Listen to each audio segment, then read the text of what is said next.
What if you suddenly lost everything and had no one by your side?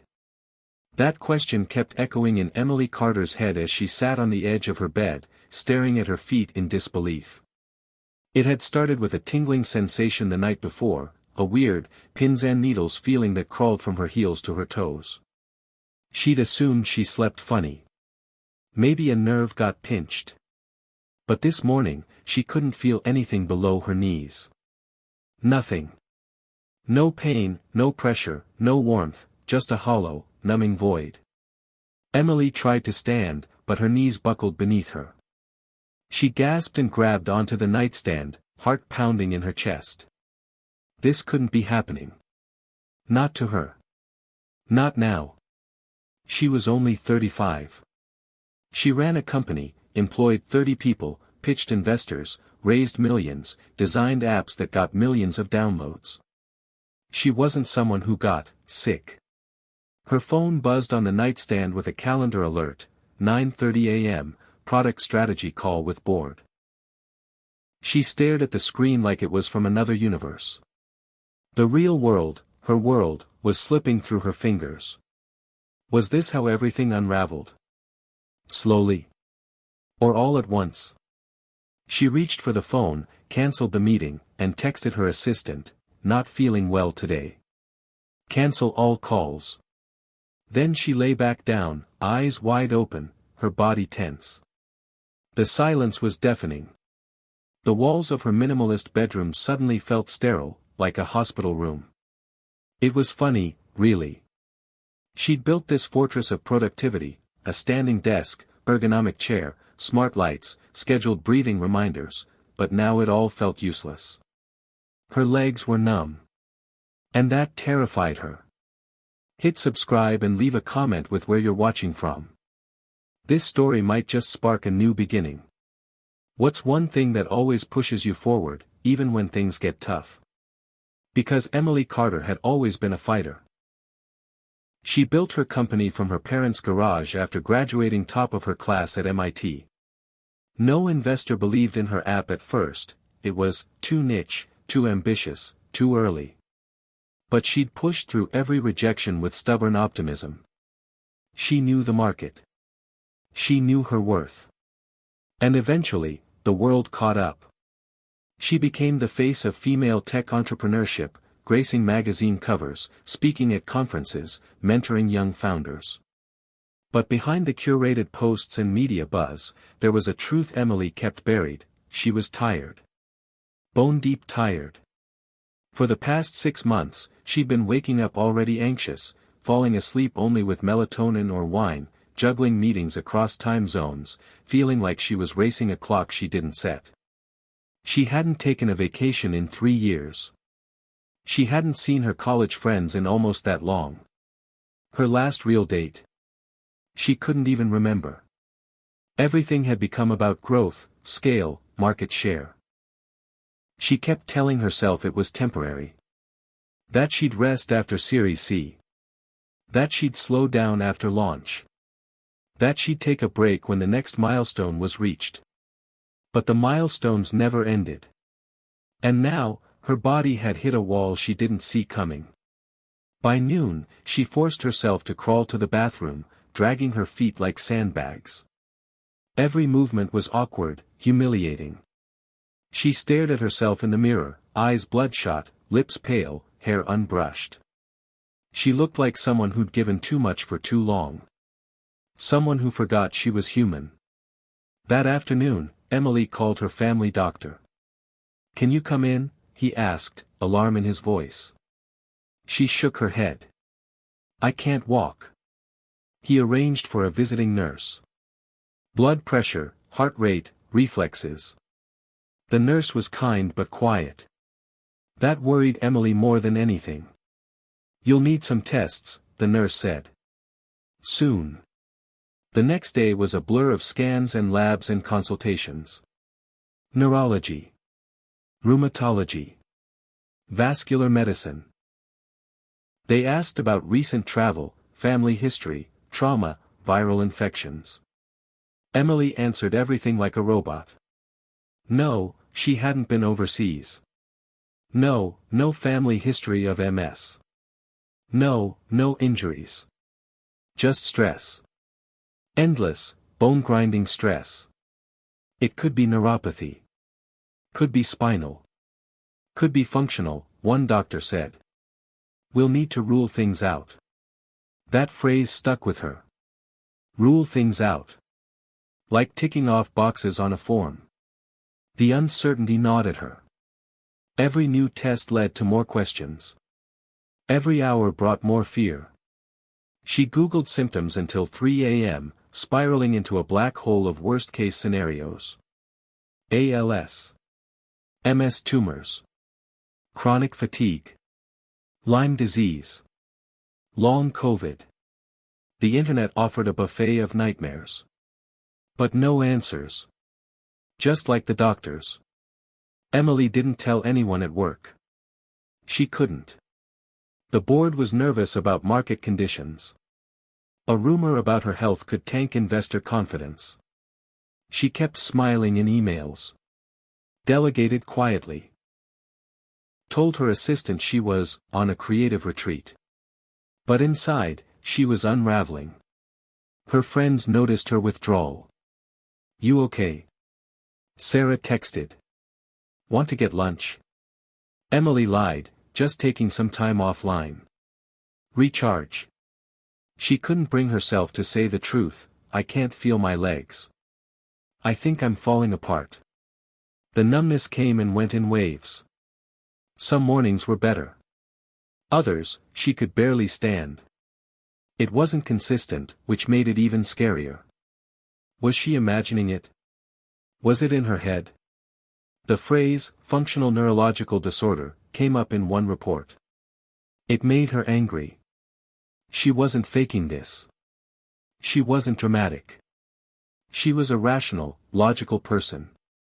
But the body didn't care about credentials.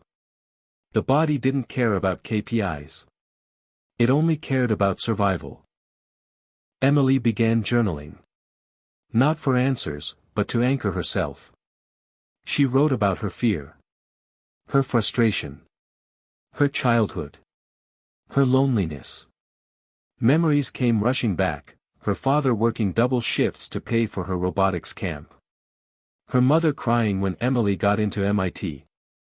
The way she used to lie in bed at 10 years old, listening to the hum of the refrigerator and dreaming of changing the world. Somewhere along the way, she'd lost that little girl. Replaced her with a machine. She didn't know how to get her back. One night, while scrolling mindlessly, she stumbled across a clip from an interview with Elon Musk. He looked tired. Pale. The interviewer asked about burnout.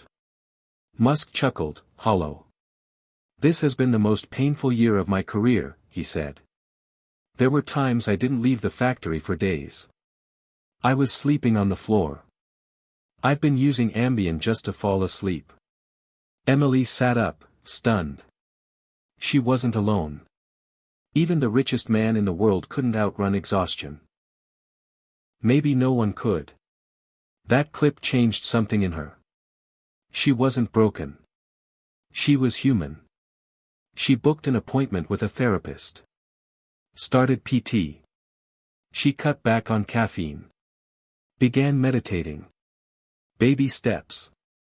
It wasn't dramatic. It wasn't perfect. But it was a start. A week later, she felt something strange. Sensation. In her left foot. Not all the way. But enough to notice. Enough to hope. And for the first time in months, Emily smiled. Hit subscribe and leave a comment with where you're watching from. This story might just spark a new beginning. What's one thing that always pushes you forward, even when things get tough? Before the numbness, before the late-night panic spirals and medical charts full of question marks, Emily Carter had been a symbol of momentum. Her life, like the startups she mentored, was built to scale, fast, bold, and always forward. But no one really knew how she'd become that way. No one knew what it cost her to maintain that pace. Emily grew up in a small town in Ohio, raised by a mother who worked nights as a nurse and a father who repaired HVAC systems in the winter and mowed lawns in the summer. Their house was small, the water heater temperamental, but the walls were full of books and dreams. Emily's parents believed in education with the kind of reverence usually reserved for religion. Her mom would come home exhausted from the ER, smelling faintly of antiseptic, and quiz Emily on math problems before she even changed out of her scrubs. Her dad, who barely graduated high school, kept a spiral notebook where he scribbled inventions: air-cooled lunchboxes, self-watering gardens, silent vacuum cleaner. He never built any of them, but he always said the idea was the first win. "We're all one good idea away from changing everything," he told her once while fixing the radiator. Emily never forgot that. She was 12 when she won the state science fair with a homemade solar-powered cell phone charger built from scrap parts. Her parents cried at the ceremony, whispering to each other like she'd already made it. Her prize? A $200 savings bond and a private tour of a tech company in Columbus. She remembered walking into that office, seeing rows of engineers tapping at keyboards, white boards covered in code and wireframes, and feeling a spark ignite. She wanted that life. Not just the tech, but the clarity of building something from nothing. Her obsession with solving problems took root early and didn't let go. High school was a blur of science electives and early college classes. She skipped prom to attend a robotics competition. At MIT, she lived on caffeine and ambition, developing a behavioral prediction app that used user metadata to anticipate mental health dips. Her thesis professor said it was 10 years ahead of its time. She dropped out her junior year to launch it as a product. That decision changed everything. Overnight, she went from student to CEO, trying to learn corporate law from YouTube videos and pitch decks from blog posts. Investors called her the next Musk, or a young Jobs, terms she loathed but couldn't quite ignore. Every time she raised a funding round, she promised herself she'd slow down once things stabilized. But stability never came. The company scaled faster than she could keep up with. There were bugs to fix, users to please, engineers to recruit, and a board to keep happy. The pressure was endless. Her social life atrophied. Family calls were reduced to text check-ins. Dating became impossible, no time, no energy, and no desire to explain why she always had to be on. She told herself it was all worth it. Until her body told her otherwise. That first moment of numbness in her feet wasn't just physical, it was emotional. It was like the wiring inside her had short-circuited.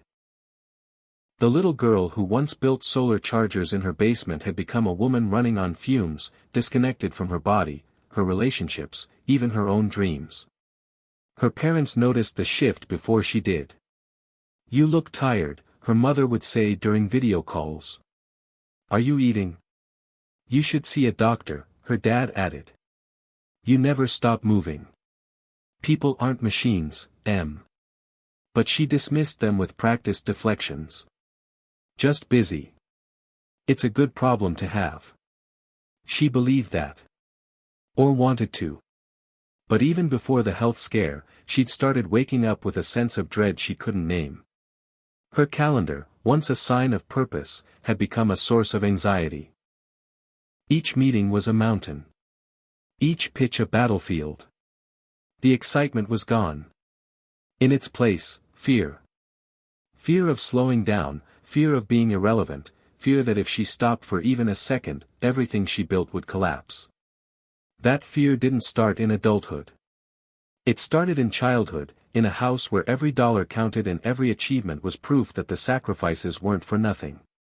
Emily wasn't pressured by her parents in a toxic way, they loved her deeply, but she internalized every worry they never voiced. She remembered overhearing them whispering late at night about whether they could afford to keep the house. She remembered the way her mom skipped meals so Emily could take extra summer courses.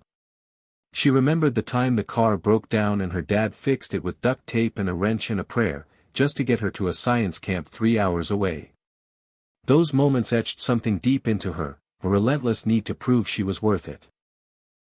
Worth the missed meals, the long shifts, the duct tape fixes. And now, even with money in the bank and a team of developers building her dream, she still carried that same drive. She couldn't unlearn it. She didn't know how to stop. Until her legs did. She spent the following weeks remembering. Really remembering. Sitting still forced her to reflect. The therapists called it origin work, digging into the roots of who you are, where your beliefs came from. Emily hadn't cried in 5 years, but she cried then. Not because of the pain, there wasn't any, just absence, but because of the emptiness she'd been carrying. She missed herself. The version of her who loved puzzles, who lost track of time building things just for the joy of it. She missed her friends. Sarah, who used to text her silly memes at midnight. Ravi, who called her Emster and made her laugh in under 10 seconds, every time. She missed dating, even the awkward first dates. She missed feeling like a person, not just a brand. She reached out. Slowly. Texted Sarah. Replied to Ravi. Called her parents. "I'm not okay," she said to her mom one night. "But I think I'm getting better." Her mom didn't say anything for a moment. Then, "You don't have to carry it all alone, baby. You never did." That sentence cracked something open. Emily cried for 10 minutes straight, snot and all. She felt 10 years lighter afterward. She started walking again, gingerly. Physical therapy was slow and frustrating, but she showed up. Her PT, a former college athlete named Mel, told her, "You don't need to conquer this. You just need to meet your body where it is." It became a mantra. Meet yourself where you are. She applied that idea everywhere. Instead of pushing through 12-hour days, she capped work at 6 hours, max. She delegated. Said no more often. She gave her leadership team room to lead.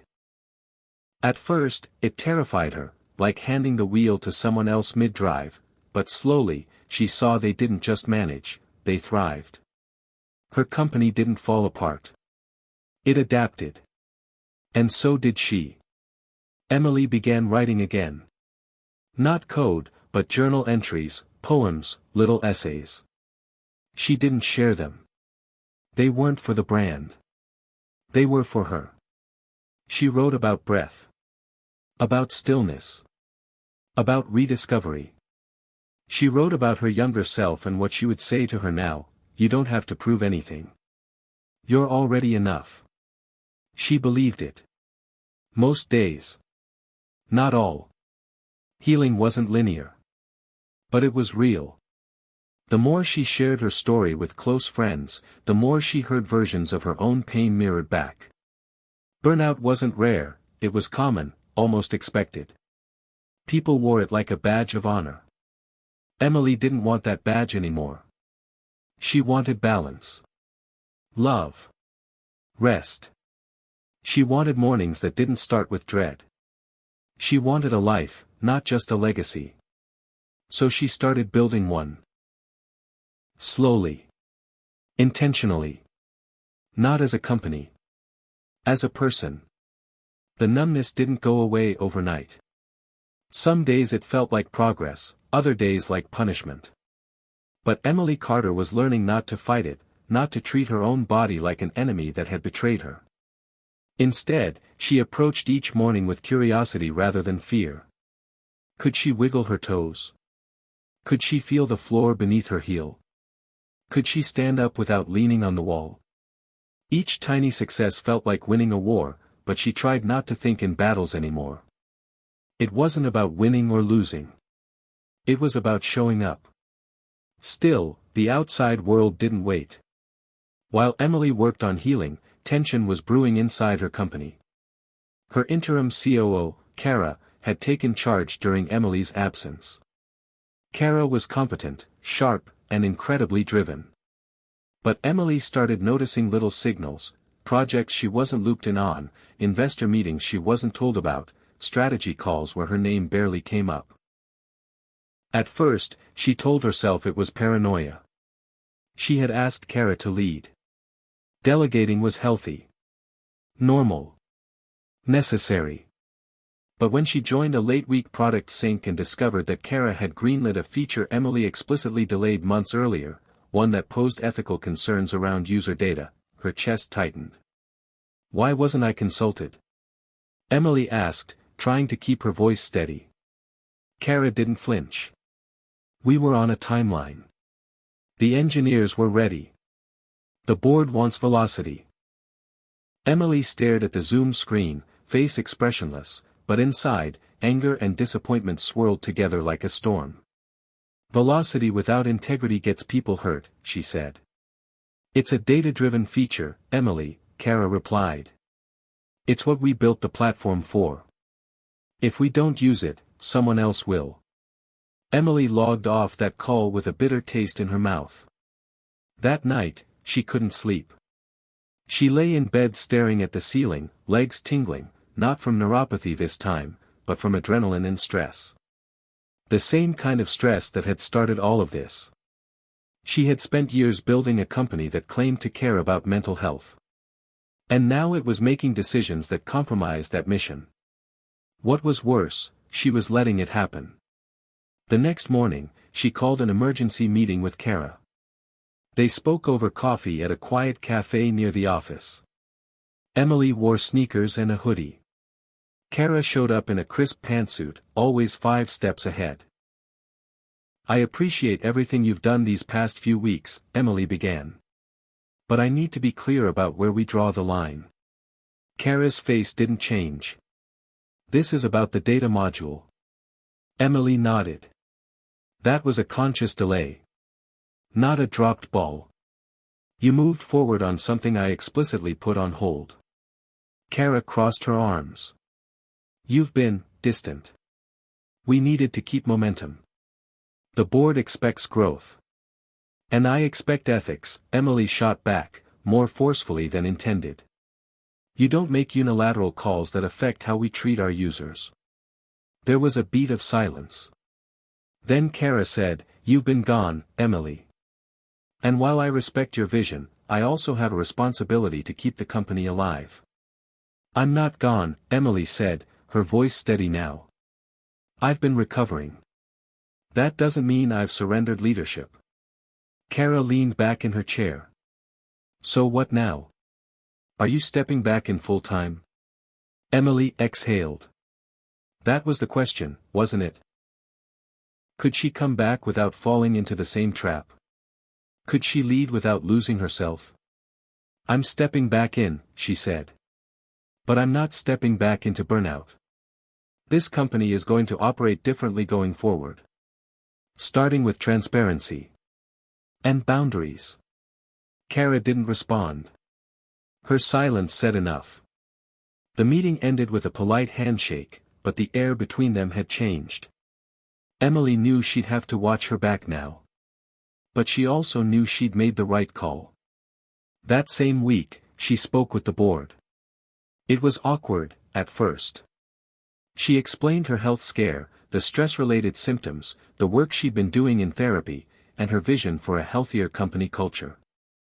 Some board members were understanding. Others were skeptical. One asked, Is this going to impact quarterly performance? Emily looked them in the eye. It already has.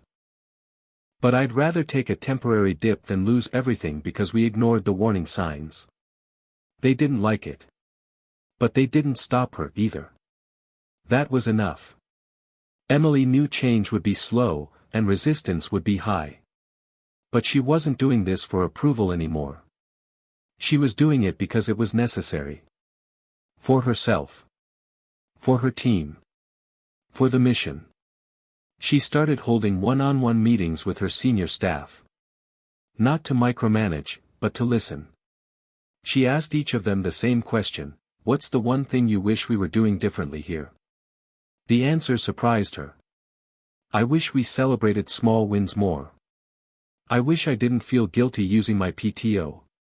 I wish I had time to think, not just execute. She took notes. Real notes. And then she acted. She implemented a mandatory unplug day every month. Introduced mental health stipends. Expanded the therapy benefits. Killed the data module that started the rift. Reframed KPIs to include well-being markers, not just growth metrics. It wasn't revolutionary, but it was honest. Human.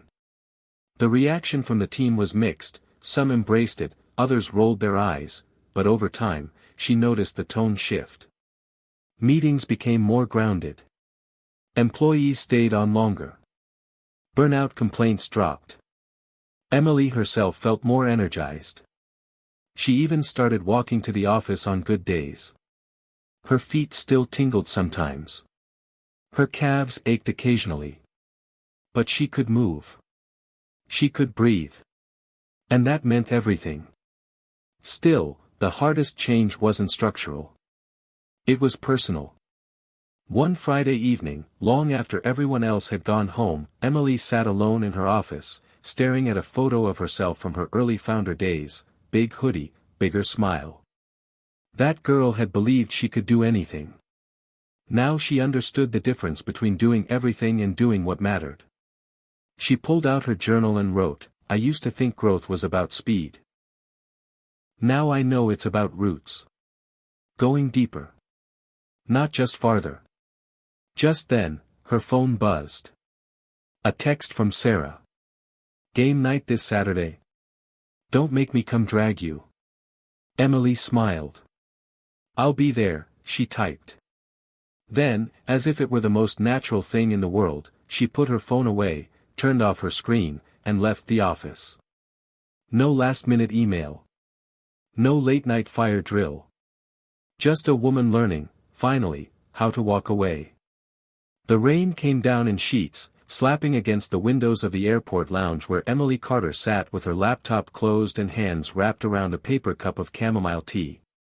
A month had passed since her confrontation with Kara and the board, and though she had regained most of the feeling in her legs and was able to walk without assistance, the journey to wellness was still underway.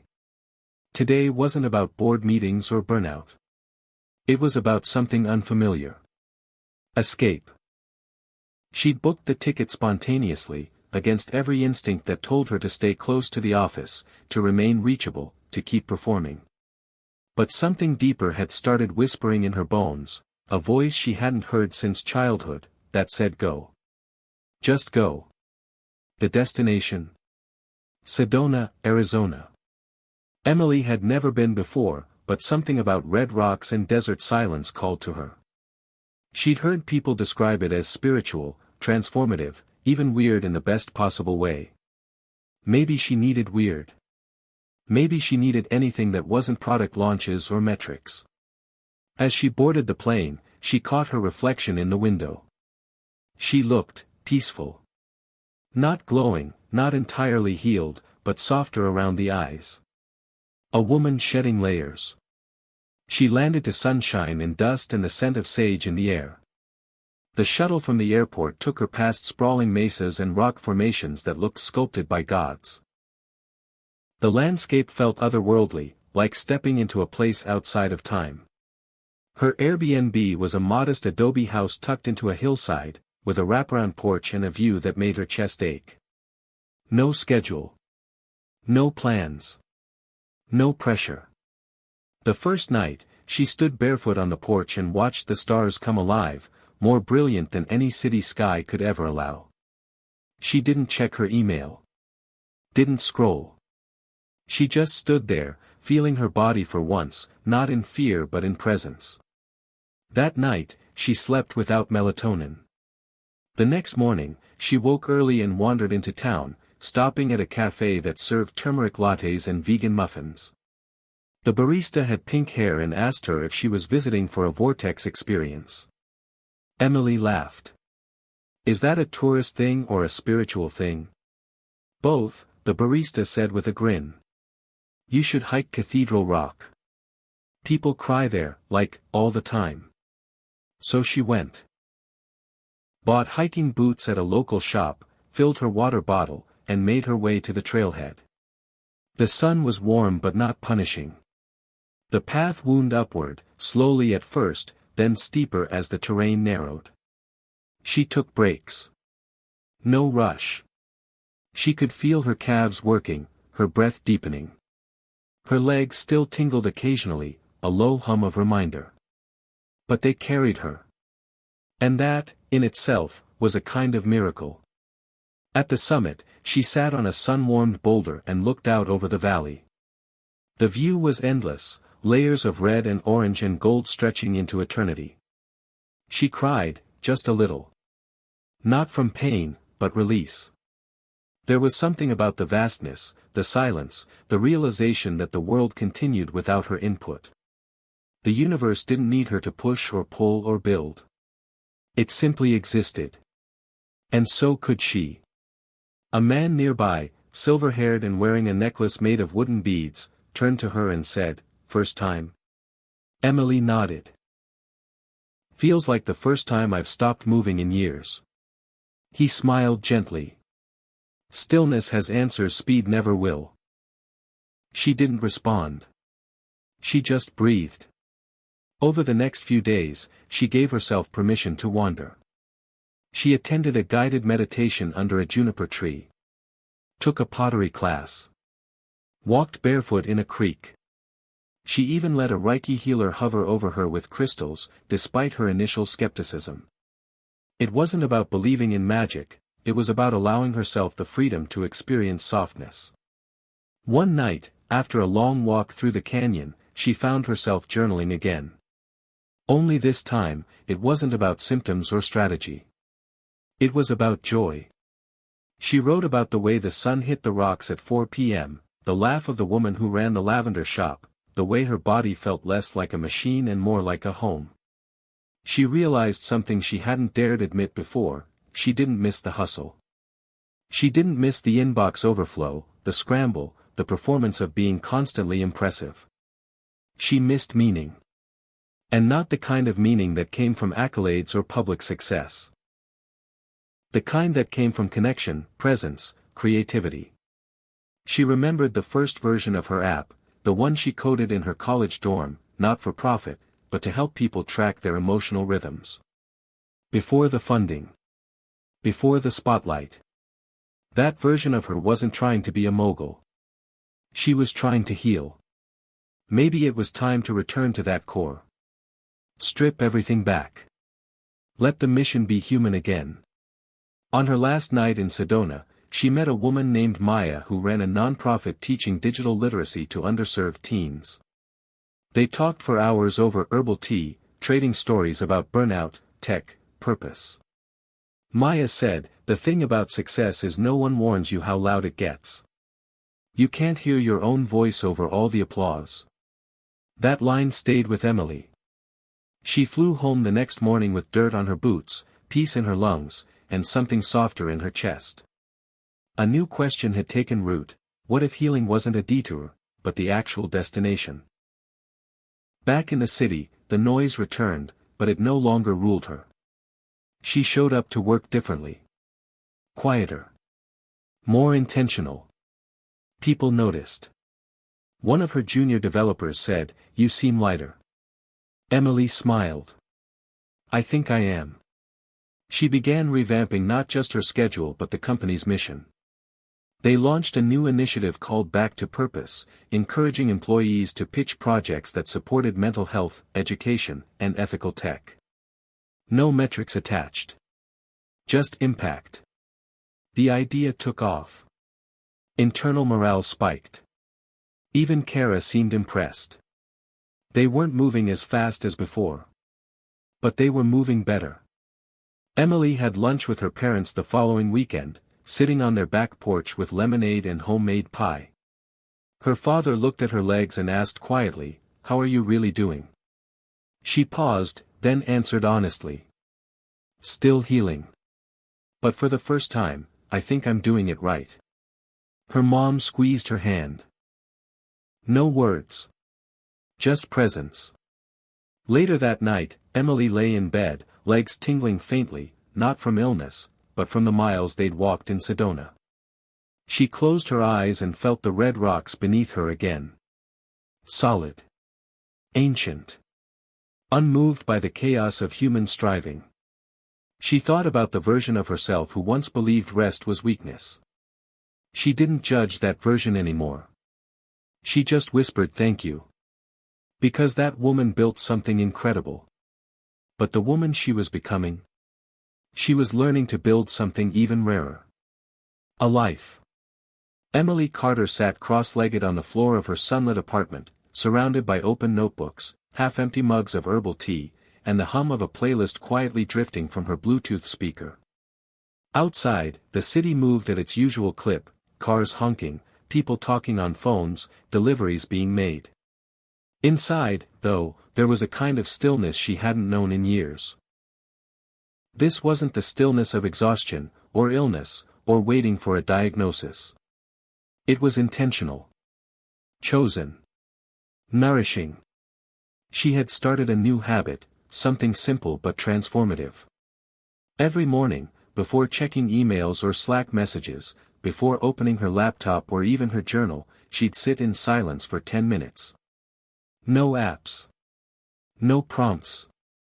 Just breath.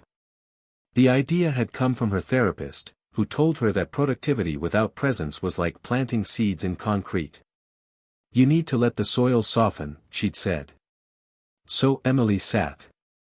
Some days her thoughts ran wild, plans, worries, ideas, regrets. Other days, her mind surprised her with clarity. She started to notice things she'd never given time to. The way her breathing shifted when she was anxious.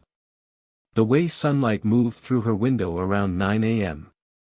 The way her body still carried tension in her shoulders even when her legs were no longer numb.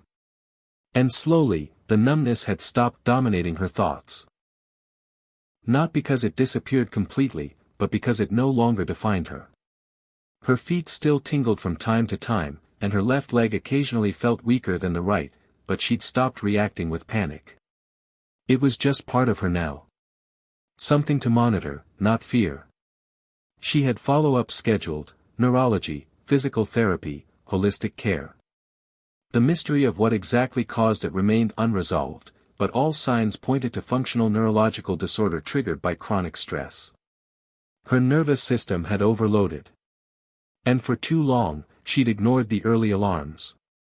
Emily had learned something essential: you can't heal what you refuse to feel. That lesson seeped into everything: her work, her relationships, her leadership. She returned to the office with a lighter schedule but a sharper focus. Meetings were shorter. Agendas were clearer. She asked more questions and gave fewer directives. People responded with a kind of quiet respect. The team started talking differently, less about growth hacks, more about sustainable goals. The culture shifted. It wasn't just about scaling anymore. It was about staying whole while doing it. One afternoon, during a strategy session, her lead designer, Marcus, hesitated before speaking up. "I've been thinking," he said, "about how our users probably feel like we do sometimes: disconnected, overwhelmed, checked out. What if we built a mode into the app that detected emotional fatigue and prompted people to take real breaks?" Emily leaned forward. "How would it work?" Marcus shrugged. "I don't know yet. Maybe based on usage patterns. Time of day. Scroll behavior. We'd need data scientists involved. But the idea is, we don't just serve content. We serve people. And sometimes that means reminding them to close the app." There was a pause. Everyone in the room looked at Emily. A year ago, she might have pushed back. Argued about engagement, metrics, user retention. Now, she just nodded. "Let's explore it. It's on mission." That became their new compass: on mission. They wrote it on the office whiteboard. Put it at the top of every planning document. It wasn't about performance at all costs anymore. It was about alignment. And the more they aligned with the original purpose, to create tech that supported mental well-being, the more creative the work became. Internally, Emily also started something else: a monthly storytelling lunch. Once a month, the team would gather over food, no laptops allowed, and one person would share a story. Not a work win. A life moment. Something that shaped them. The first few were awkward. People weren't used to being vulnerable in a professional setting. But eventually, it cracked open a new kind of connection. One product manager talked about losing her father in high school and how it made her obsessed with systems and control. An engineer shared how he'd grown up undocumented and coded as a way to make himself useful to the world. Emily shared, too. She told them about her feet going numb. The fear. The silence. The shift. She kept her voice steady but didn't sugarcoat it. I thought I had to choose between being strong and being soft, she said. But now I know the strongest thing I can do is be real. After that, something changed. People opened up more. Worked more collaboratively. Supported each other in quiet, meaningful ways. Sick days weren't shamed. Boundaries were respected. The company didn't just grow. It matured. And Emily? She started seeing someone. It wasn't planned.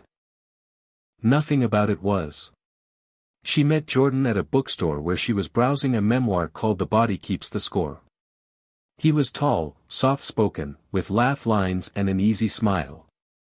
They struck up a conversation about trauma, neuroscience, and whether humans ever really get over anything, or just learn how to carry it better. He wasn't in tech. He taught art at a local community center and coached a youth soccer team on weekends. When she told him about her health scare, he didn't try to fix it. He just listened. Asked questions. Said thank you for trusting me. Their first date was a walk in the park. Their second, a cooking night at her place that ended with burnt lasagna and hours of laughter. There was no pressure to impress. No posturing. Just presence.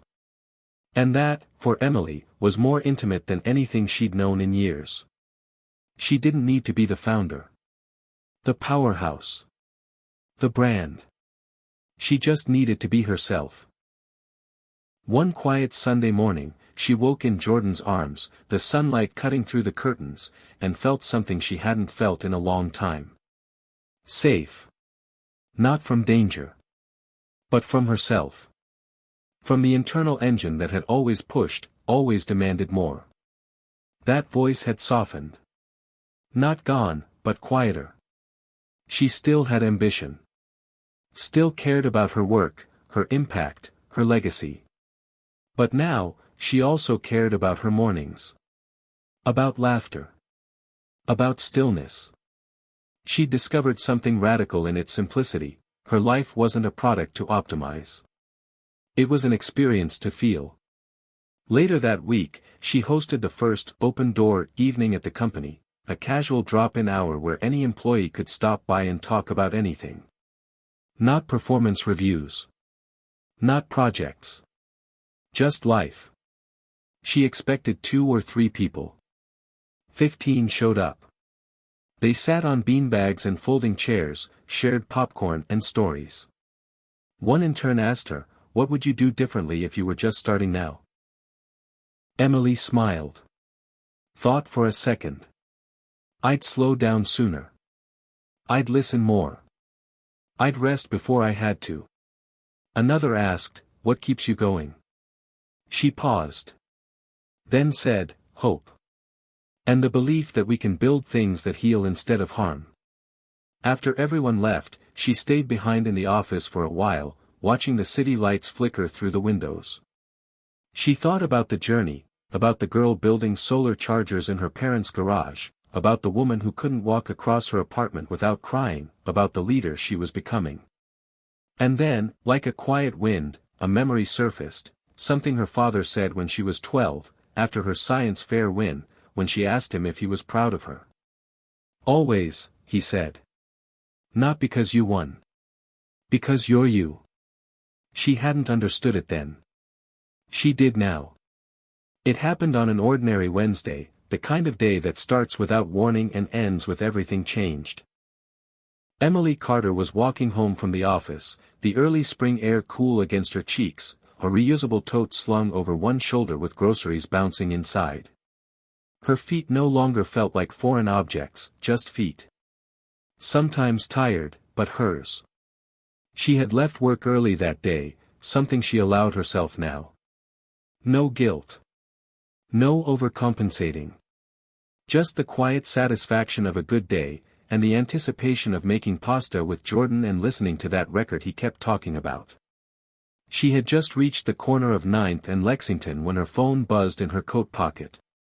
She pulled it out, still walking, and tapped to open a message from Kara. One word, urgent. Emily stopped. Her heart, without warning, picked up speed. Old instincts, years of crisis mode wiring, kicked in like a switch had been flipped. She stood still for a second, breathing slowly, grounding herself. The sidewalk hummed with people. Cars passed. The world hadn't ended.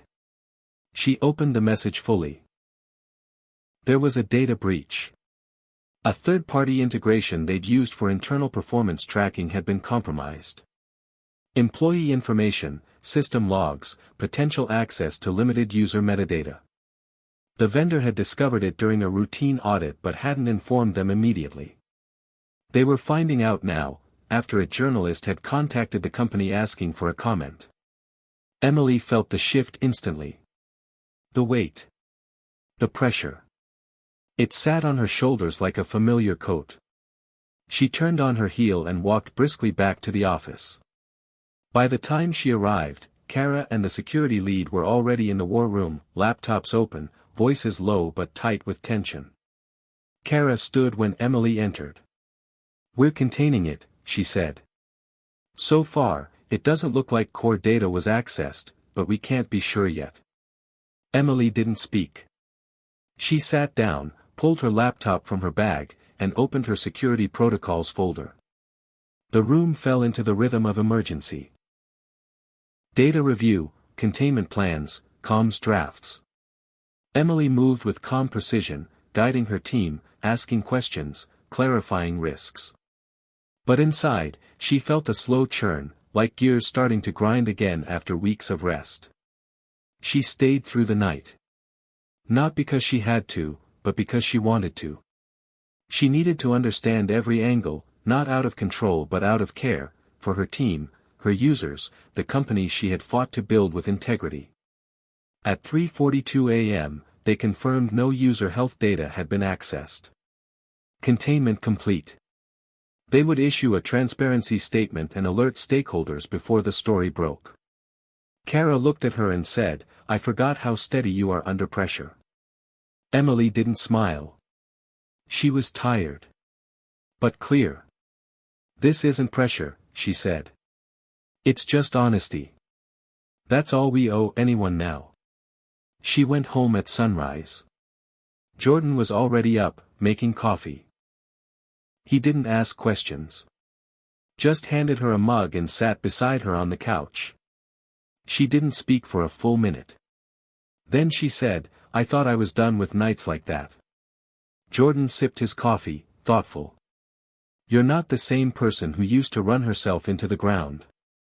The difference is, now you know how to come back." That line stayed with her all day. How to come back.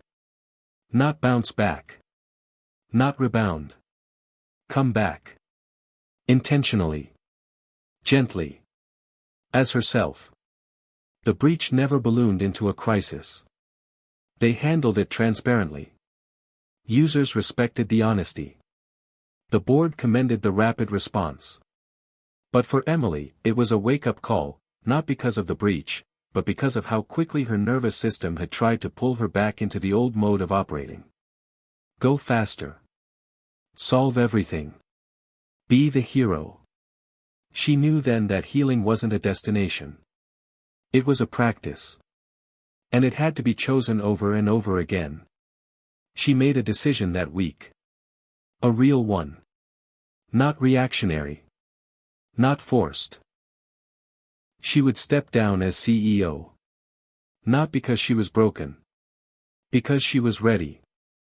The thought had been floating around her mind for weeks, maybe months. But now it landed. She had built something remarkable. She had led it through storms. She had healed inside it. But it wasn't the container for her future anymore. The mission mattered. The people mattered. But she no longer needed to be at the helm to feel purposeful. She called a board meeting the following Monday. Prepared. Clear. She laid out the vision for transition, how Kara could step up as acting CEO, how she would remain involved in strategy and mentorship, how the company's culture and mission would remain safeguarded. There was pushback, of course. Questions about timing, public perception, financial strategy. But Emily held her ground. If we believe in mental health, she said, then we have to lead by example. And this is mine. When the news broke, media outlets ran headlines like "Young Founder Steps Down to Focus on Wellness, Tech CEO Chooses Peace Over Power, From Burnout to Balance, Emily Carter's Exit Strategy." People speculated. As they always did. But Emily didn't care. For the first time in years, she didn't need to be understood. She just needed to be free. Her last official day as CEO was quiet. She gave a brief speech to her team. Thanked them. Told them to keep listening to themselves, to one another, and to the mission. You don't need permission to rest, she said. You just need courage. Then she turned off her badge access. Closed her company email. Walked out the doors she had walked into 1,000 times before. This time, she didn't look back. That weekend, she and Jordan took a road trip up the coast. No agenda. No schedule. Just music, winding roads, and late-night conversations under motel ceiling fans. Somewhere outside Big Sur, she sat on a cliff edge and watched the ocean crash against the rocks. Jordan beside her. The world vast and beautiful and completely out of her control. She felt small in the best way. "What's next for you?" he asked gently. Emily smiled. "I think I want to write. Not a blog post. A book. About all this." He nodded, like he'd already known. People need to hear it. She didn't say anything. Just reached for his hand. She wasn't chasing a new empire. She wasn't trying to prove anything. She was simply telling the truth. And that was enough. That night, in the quiet of a rented cabin with the windows open to the stars, she sat down with her laptop and typed the first line, "I had numbness in my legs and feet. Here's what helped me. Not just treatments or protocols. But honesty. Rest. Boundaries. Reflection. Love. A complete reshaping of the life she thought she was supposed to live." And then, sentence by sentence, she began to write her way forward. The first time Emily Carter hit "save" on her new manuscript, she stared at the blinking cursor for a full minute, stunned not by what she'd written, but by what she hadn't held back. The book was raw, honest in a way that would have terrified her even 6 months ago. It didn't position her as an expert or a tech visionary. It positioned her as a woman who had broken down, looked in the mirror, and decided to rewrite her life. Jordan read the draft first. He took 3 days with it, then looked at her across their breakfast table and said, "You didn't write a book. You wrote a truth people are scared to say out loud." She exhaled, her chest tight with both pride and vulnerability. That was the point. She wasn't trying to go viral. She was trying to liberate herself. Maybe others too. Emily found a quiet rhythm. Writing in the mornings, walking in the afternoons, cooking in the evenings. Life wasn't exciting by tech world standards, but it was rich. Full. Human. Still, stepping back didn't mean she vanished. Requests came pouring in, speaking engagements, podcast interviews, collaborations. Some she turned down immediately. She had no desire to become another burnout recovery influencer peddling routines and retreats. But one request caught her eye. It was from a mental health startup based in Seattle, run by a team of young founders building community-based therapy access using localized tech. They weren't asking for a headline endorsement or investment. They just wanted her perspective. Advice. She agreed to a call. The CEO, a soft-spoken 28-year-old named Jay, reminded her of herself in ways that felt both endearing and alarming. He was passionate, brilliant, overworked, and sleep-deprived. During the call, he told her, "I read your Medium post from last year. The one about losing your sense of self. I keep it bookmarked." Emily smiled gently. "Then let me give you the advice I wish someone gave me when I was in your shoes: don't wait until your body shuts down to start listening to it." Jay nodded slowly. "I think I already feel it shutting down." That night, Emily journaled about it. The conversation brought something into focus. Maybe her next chapter wasn't just writing. Maybe it was mentorship. Not the kind where you sit on boards and weigh in quarterly. The kind where you actually guide people, especially those building things that matter, through the inner work of staying human while doing it. She started thinking bigger. What if there was a place, a program, a system, not corporate wellness, not platitudes, but real support, for founders, creators, leaders on the brink? What if she could build that? With care. With slowness. With integrity. Not another tech company. A sanctuary. She didn't move fast. She moved deliberately. She spoke with therapists, trauma-informed coaches, former executives who had burned out and rebuilt their lives. She listened. Took notes. Researched. And eventually, she started sketching a blueprint for something she called Second Signal, a space for high-performing individuals to learn how to recalibrate their nervous systems, redefine their identity beyond output, and reconnect with their actual lives. It wasn't about turning off ambition. It was about teaching people how to hear the signals they ignored for too long, the second signals. The ones beneath the first alerts of stress and fatigue. The ones we only recognize once it's almost too late. She wanted to catch people sooner. Give them language. Tools. Community. She piloted the idea quietly, working with 5 hand-picked founders she knew from her years in the industry.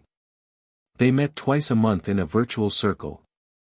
Shared not just business updates, but emotional states, body symptoms, sleep patterns, fears. It felt awkward at first. But within weeks, the space transformed. They opened up. Admitted things they'd never say on investor calls. One CEO confessed he cried in the shower every morning. Another said she hadn't felt real joy in 2 years, only adrenaline. They started creating healthier boundaries. One took his first real vacation in 5 years. Another paused hiring to recalibrate her own mental health. Emily wasn't their therapist. But she was their witness. Their mirror. Their reminder that healing didn't mean stopping, it meant moving from a place of truth. She called in experts when needed. Built resources.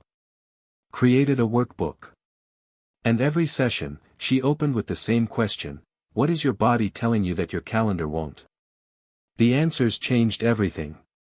Slowly, word spread. Second Signal became something whispered about in founder groups, mentioned quietly in one-on-ones, passed along like a lifeline. She kept it small. That was the point. Intimacy over scale. Trust over trend. Meanwhile, the book neared completion. Her agent loved it. Publishers expressed interest. But one call changed everything. It came from a producer at a documentary studio that specialized in real-life transformation stories. The woman, Megan, had read an early excerpt of the book. "This isn't just a story," Megan said. "It's a mirror. And I think people are ready to look." They met in person a week later, and the energy clicked immediately. Megan didn't want a sensationalist piece. She wanted something real. Measured. "We follow your journey," she said. But we also follow others. A tech worker on leave. A burned-out nurse. A former athlete dealing with identity loss. You're the thread. Emily hesitated. Cameras? Exposure again. She had fought so hard to leave that world. But this wasn't about fame. It was about showing the cracks so others could stop hiding theirs. Only if I get to show the hard parts, Emily said. The ugly, slow, unglamorous stuff. Megan nodded. Especially that. So they began. Quiet filming. Interviews. Footage from her writing days, her workshops, walks with Jordan, therapy sessions, with consent. The title came naturally, Still Here. Emily didn't try to script anything. She let the camera in on the days where she felt confident, and the days where she still wondered if the numbness would return. The days she missed the rush, and the days she felt grateful for the quiet. It wasn't clean. It was honest. And that was the point. One morning during filming, she received a letter. A real one, on paper. From a woman in Ohio. It read, I watched your TED Talk 3 years ago. You were sharp, brilliant, untouchable. Then I read your post about falling apart, and suddenly I felt like I wasn't crazy. I'm not a founder or CEO. I'm a mother of 3 who hadn't felt her toes in months. Your story gave me permission to finally ask for help. I just wanted you to know, because of you, I'm still here. Emily held the letter against her chest, tears slipping silently down her cheeks. She didn't cry from sadness. She cried because she understood. Still here. Not perfect. Not fully healed. But here. That's what mattered. That night, she and Jordan sat on their apartment floor again, eating Thai food from the cartons, talking about everything and nothing. At one point, he looked at her and said, I know you worry that stepping back meant giving something up. But I think you found the part of you that was buried under all the noise. Emily leaned against him. I used to think silence meant failure, she whispered. Now it feels like peace. The numbness never fully came back. Sometimes there were flickers, a reminder. But never like before. Not since she learned to listen. Not since she learned that her body wasn't an obstacle, but a messenger. And in that listening, she had discovered a life that didn't run on urgency, but on purpose. On softness. On truth. Emily's mornings began to shift in ways she hadn't anticipated. Instead of waking to the shrill demands of emails or emergency messages, she woke to the soft light filtering through the blinds and the smell of fresh coffee brewing in the kitchen. The numbness she'd felt for so long, once a physical torment in her legs and feet, was no longer just a symptom but a symbol, a signal that something in her life had to change. She had learned to read those signals, to honor them, rather than push through as she once had. With Second Signal gaining quiet momentum, Emily found herself mentoring not just founders, but people from all walks of life who grappled with the unrelenting pressure to perform. She listened closely as they shared stories of hidden pain, both physical and emotional, and saw how much their struggles mirrored her own journey. One afternoon, during a group session, a participant named Mark, a former athlete turned startup founder, shared a haunting detail. I kept thinking if I just pushed harder, the numbness in my legs would go away. Instead, it got worse. It was like my body was screaming at me, but I refused to listen. Emily nodded, the weight of those words resonating deeply. She realized that numbness wasn't just a physical issue, it was the body's way of shutting down under relentless stress, a defense mechanism when the mind and spirit could no longer cope. She started incorporating somatic therapy techniques into Second Signal's program, encouraging participants to reconnect with their bodies through movement, breath, and mindfulness. Emily herself practiced daily yoga and meditation, slowly reclaiming her physical strength and emotional balance. Her relationship with Jordan deepened as they navigated this new phase of life together. They found joy in simple routines, cooking meals, hiking local trails, and even gardening on their small balcony. The tactile experience of soil beneath her fingers became a metaphor for growth and renewal. But healing was not linear. There were days when the numbness flickered like a ghost from the past. On one such morning, Emily woke to a strange heaviness in her legs, a coldness that stirred old fears. She sat on the edge of her bed, eyes closed, focusing on her breath. Instead of panic, she chose patience. She reminded herself that this sensation was temporary, a ripple, not a wave. Reaching for her phone, she opened the journal app where she recorded these moments. Today, the numbness visited briefly, she wrote, but I met it with kindness instead of fear. This act of mindful observation was new territory for her. It wasn't about eliminating pain but learning to coexist with it without losing herself. Professionally, Emily's decision to step back from the CEO role continued to reverberate in the tech world. Some peers praised her courage. Others whispered about the risks of vulnerability in a cutthroat industry. Yet, within Second Signal, she built a sanctuary that thrived on authenticity, shattering the myth that success demanded sacrifice of self. One evening, Emily received a message from a young woman named Ava, who'd been struggling with her own version of numbness, not just physical, but emotional detachment. Ava wrote, "Your story gave me permission to slow down and face my pain instead of running from it. I've started therapy, and it's the hardest thing I've ever done, but I feel alive again." Emily felt a swell of gratitude. This was the ripple effect she had hoped for. She realized that by sharing her vulnerabilities, she was creating a chain reaction of healing, one person at a time. Around this time, the documentary Still Here premiered at a small independent film festival. Emily attended the screening with Jordan and a handful of close friends. The film was raw, intimate, and unflinching.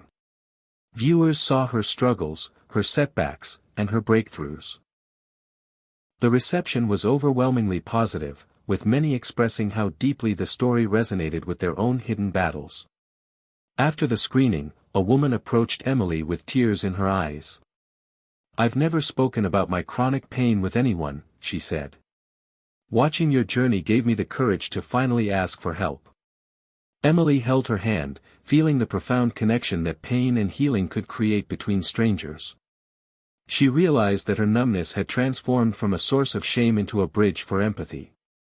Around the same time, Emily began collaborating with medical professionals to advocate for a more holistic approach to conditions like neuropathy and chronic pain, emphasizing the mind-body connection often overlooked in conventional treatments. She spoke at conferences, blending her personal narrative with emerging research, pushing for a paradigm shift that honored emotional and psychological health as integral to physical recovery. As the months passed, Emily's own body grew stronger. Her numbness diminished in intensity and frequency. But more importantly, her relationship with her body changed. It was no longer an adversary but a partner, a guide offering valuable information about her state of being. Emily reflected on how much of her previous life had been shaped by denial and suppression. She thought about the countless hours she'd spent ignoring discomfort to meet deadlines, the nights when exhaustion pushed her to the brink of collapse. Those patterns, once normalized in the startup culture she'd inhabited, now seemed dangerously unsustainable. In a conversation with Jordan one evening, she shared her evolving perspective. "I used to believe that showing weakness meant failure," she said. "Now I see that acknowledging pain and vulnerability is actually a strength." Jordan smiled, squeezing her hand. "That's the lesson I've seen you teach yourself over and over." Emily laughed softly. "I'm still learning." She continued to write, not just for the book she was completing but for articles and essays aimed at dismantling the toxic hustle culture so pervasive in tech and beyond. Her words found a growing audience hungry for real talk about mental health, self-care, and the courage to change. Yet, she remained grounded, refusing to become a spokesperson or a brand. Instead, she focused on cultivating genuine connections and supporting individuals on their own healing journeys. On a brisk fall morning, Emily met with a neurologist recommended by one of her Second Signal participants. The doctor, Dr. Ramirez, specialized in peripheral neuropathy and had been exploring innovative integrative therapies combining conventional medicine with somatic practices. After a thorough examination and review of Emily's history, Dr. Ramirez proposed a multidisciplinary treatment plan involving physical therapy, acupuncture, mindfulness training, and nutritional adjustments aimed at reducing inflammation and supporting nerve regeneration. Emily felt hopeful but cautious. She committed to the program, integrating the therapies with the practices she'd already embraced. Over the following weeks, subtle improvements emerged. The coldness in her feet lessened, tingling sensations became less frequent. More importantly, her energy levels stabilized, and her mood brightened. She attributed much of this progress to the holistic approach that addressed both body and mind. One afternoon, while journaling, Emily wrote, "Healing isn't linear. It's a dance between setbacks and breakthroughs. It's patience and persistence." She understood now that numbness was not a sign of weakness but a messenger urging her toward a more balanced life. This mindset shift was perhaps the greatest gift of all. The story of her numbness and recovery began to ripple outward, reaching communities beyond tech. She received invitations to speak at wellness retreats, women's leadership conferences, and medical symposiums. Each event reaffirmed the universality of her experience, the way pain and healing connected people across diverse backgrounds. Through it all, Emily remained committed to authenticity. She refused to sugarcoat her journey or present it as a neat success story. Instead, she embraced the messiness of healing, the days filled with uncertainty, the moments of fear, and the small victories that often went unnoticed. Her life became a testament to resilience, not perfection. One evening, during a second signal gathering, Emily shared a personal reflection. "The numbness taught me to slow down, to listen, and to value myself beyond my productivity. It showed me that love and care are as essential as ambition and drive." Her words resonated deeply with the group. In that circle of vulnerability and support, Emily saw the power of connection, the antidote to isolation that so often accompanies pain. Looking back, she understood that her journey with numbness was not a detour but a path leading to profound transformation. It had forced her to confront her limits, reevaluate her priorities, and ultimately redefine success on her own terms. The numbness had been a catalyst, awakening her to a richer, fuller life. As the chapter of her life unfolded, Emily felt a deep sense of gratitude, for the pain that had pushed her to change, for the people who had supported her, and for the opportunity to help others navigate their own journeys. She wasn't just a survivor, she was a guide, a witness, and a reminder that healing is possible, even when the body feels numb and the future uncertain. Emily's life began to feel like a careful balance between progress and patience, a dance she was learning to master with grace rather than force. The numbness that had once consumed her legs and feet had shifted from an overwhelming crisis to a manageable signal, a reminder from her body to slow down and listen. Yet, with healing came new questions. What was next? How could she sustain this fragile peace? And most importantly, how could she help others not just survive, but thrive? These questions propelled her deeper into the work she was creating with Second Signal. The small community she'd nurtured was evolving, attracting people far beyond the startup world, teachers, artists, healthcare workers, all drawn by the promise of a space where vulnerability was met with compassion and real tools for healing. One morning, Emily received an email that surprised her. It was from a research team at a leading university studying the connection between chronic stress and peripheral neuropathy. They wanted to collaborate with Second Signal on a pilot study integrating somatic therapy with traditional medical treatment. Emily felt a flicker of excitement. This was the kind of bridge between worlds she had long hoped to build, the science validating what she and her community had been experiencing firsthand. After a series of meetings, the collaboration launched. Emily worked closely with the researchers to develop protocols that respected participants' emotional states as well as their physical symptoms. They designed a program combining mindfulness meditation, gentle movement, cognitive behavioral therapy, and nutritional guidance. Participants were assessed regularly, their progress tracked both medically and emotionally. The initial cohort included many from Second Signal Circle, along with new recruits from local clinics. Over the following months, Emily witnessed remarkable transformations. Participants reported not only reduced numbness and pain but also improvements in mood, sleep, and overall quality of life. The data, though preliminary, suggested a powerful synergy between mind and body interventions. Emily felt invigorated. She began to envision a future where this integrative approach became standard care for those suffering from neuropathy and related conditions. But the journey wasn't without obstacles. Funding challenges, skepticism from traditional medical circles, and the emotional toll of supporting people through their darkest moments tested her resolve. One particularly difficult day, a participant named Lena broke down during a session, overwhelmed by frustration that progress felt so slow. Emily held her hand and shared her own story, the moments when she too wanted to give up but chose to stay present with her pain. "Healing is messy," Emily said softly. "It's not a straight line. It's a process of learning to be kind to yourself in every step, even when you stumble." These moments reinforced Emily's belief that empathy was the most critical ingredient in any healing journey. She continued to deepen her own education, enrolling in courses on trauma-informed care and somatic psychology, eager to offer her community the best support possible. Jordan remained her steadfast partner through all of this. They talked late into the night about dreams and fears, about what success really meant. One evening, he said, "You've built something rare, a place where people don't have to pretend to be okay. That's revolutionary." Emily smiled, feeling both gratitude and humility. She knew the road ahead would have challenges, but for the first time, she felt equipped to face them with openness and courage. Outside her work, Emily found new ways to reconnect with her body and spirit. She took up swimming, finding solace in the rhythmic strokes and the buoyancy of water. The sensation of weightlessness contrasted sharply with the heaviness she'd once felt in her legs, offering a metaphor for release and renewal. She also returned to painting, an old passion sidelined during the years of relentless work. Each brushstroke was a meditation, a way to express emotions too complex for words.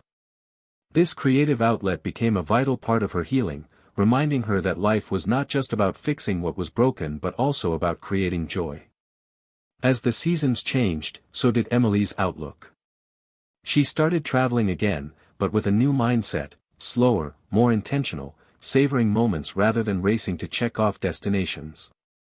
A trip to a coastal town introduced her to a community garden where locals gathered to tend the earth and share stories. She volunteered on weekends, finding connection in the shared labor and quiet beauty of nature.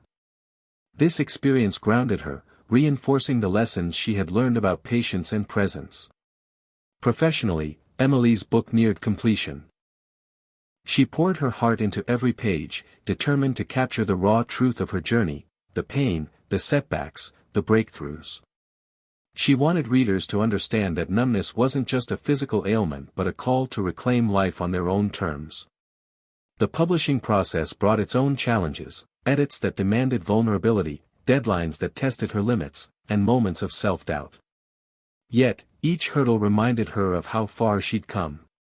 When the final manuscript was accepted, Emily felt a profound sense of accomplishment, not because of external validation but because she had honored her truth. The book's release was met with enthusiasm from both the medical community and the general public. Readers wrote to Emily, sharing their own stories of numbness and healing, thanking her for shining a light on a topic often ignored or misunderstood. The conversations sparked by the book extended Second Signal's reach, creating a ripple effect of awareness and compassion. Emily also continued to speak publicly, but with a new emphasis on connection rather than performance. She shared her story at conferences, workshops, and community events, always inviting audiences to reflect on their own body's messages and to embrace vulnerability as a strength. Her message was simple but powerful: healing is possible when we stop running and start listening. Despite her successes, Emily remained mindful of the delicate balance she had worked so hard to establish. She knew that ignoring her own needs could lead back to the numbness she feared. So she maintained her daily practices, stayed connected to her support system, and allowed herself space for rest and reflection. One quiet evening, Emily sat with Jordan by the window, watching the city lights twinkle below. She reflected on the long journey from despair to hope, from isolation to community. The numbness that had once threatened to define her had instead become the catalyst for transformation. She reached for his hand and said, "I never imagined that losing sensation in my legs would teach me how to truly feel."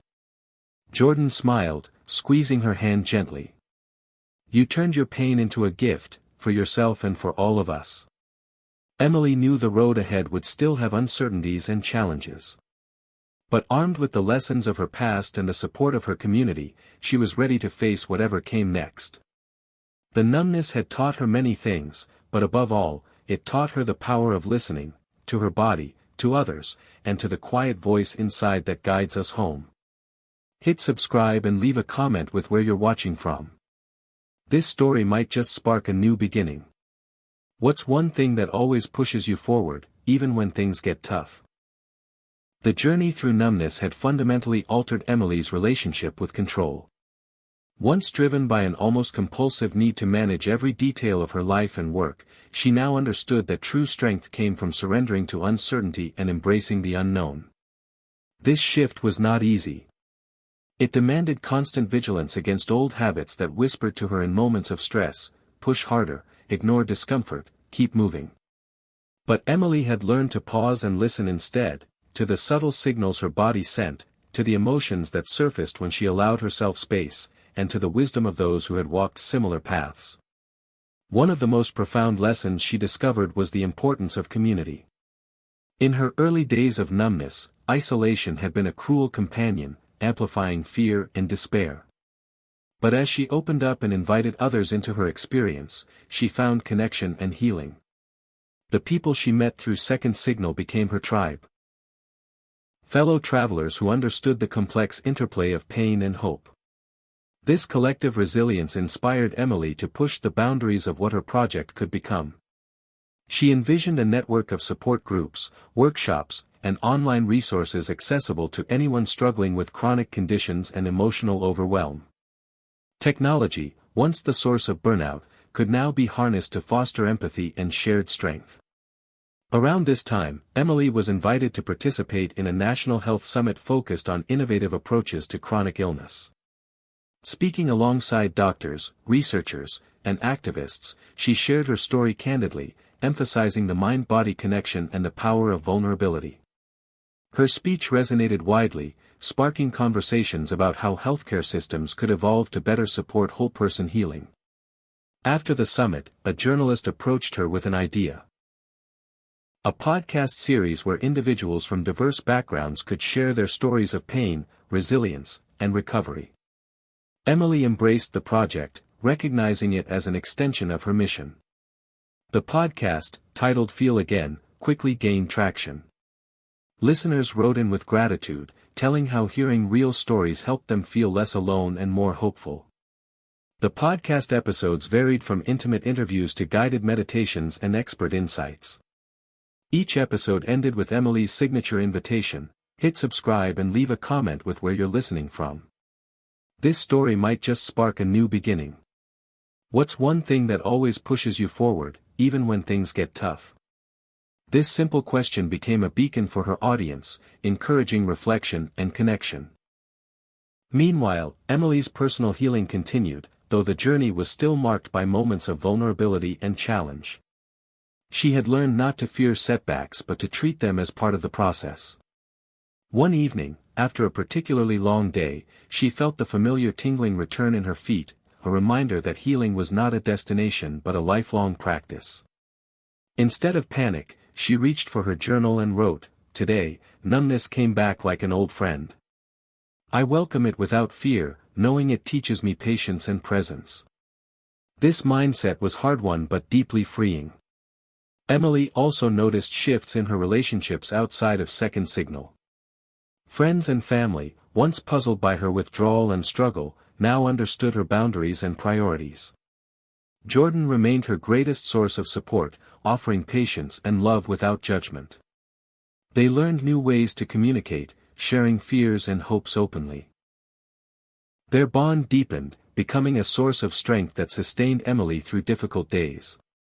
Professionally, Emily balanced multiple roles, as a speaker, author, podcaster, and advocate, while maintaining her own health practices.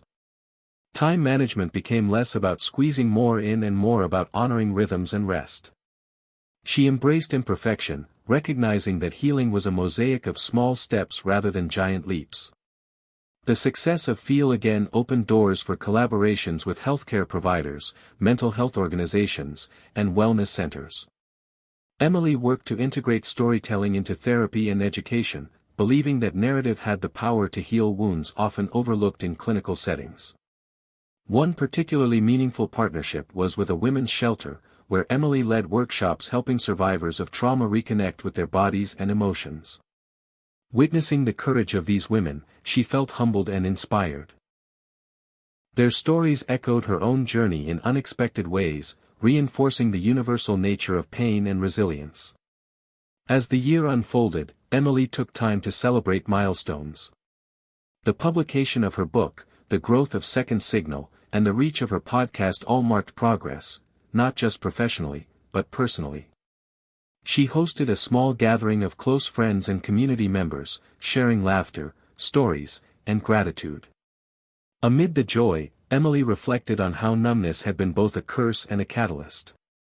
It forced her to redefine success, embrace vulnerability, and cultivate compassion, for herself and others. Looking ahead, Emily remained committed to expanding her work and deepening her own healing. She envisioned future projects, retreats, research initiatives, and community-building efforts that could continue to support those navigating pain and uncertainty. She understood that healing was a shared journey, one that required courage, connection, and kindness.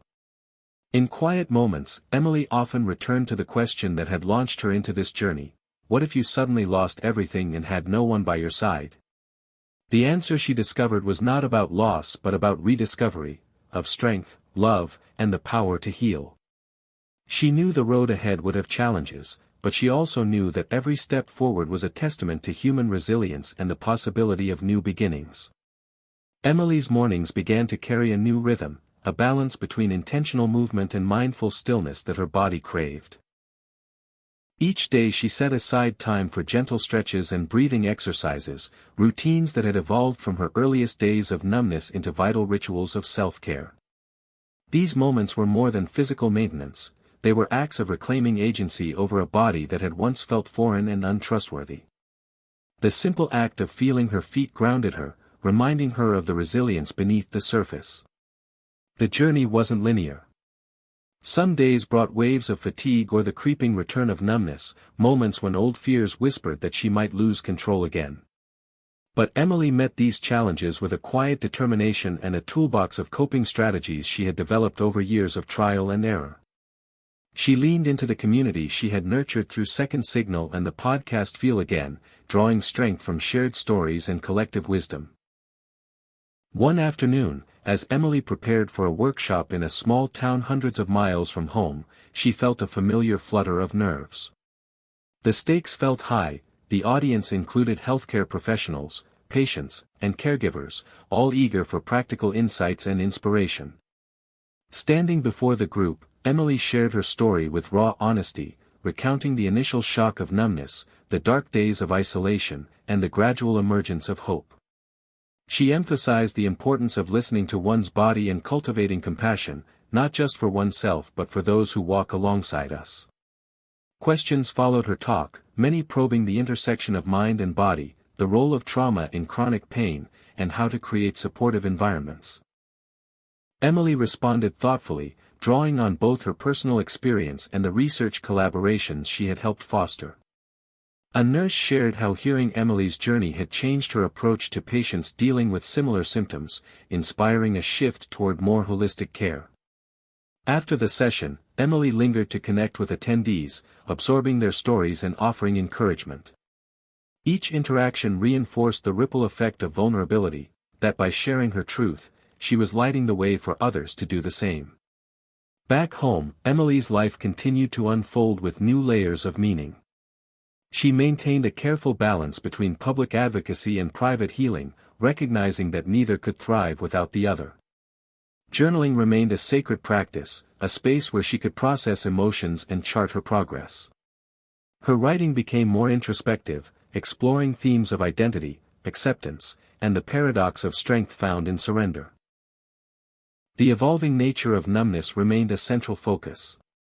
Through conversations with neurologists and therapists, Emily learned about the complex neural pathways involved, the potential for neuroplasticity, and the emerging therapies that showed promise. She incorporated this knowledge into her work, striving to bridge the gap between cutting-edge science and accessible, compassionate care.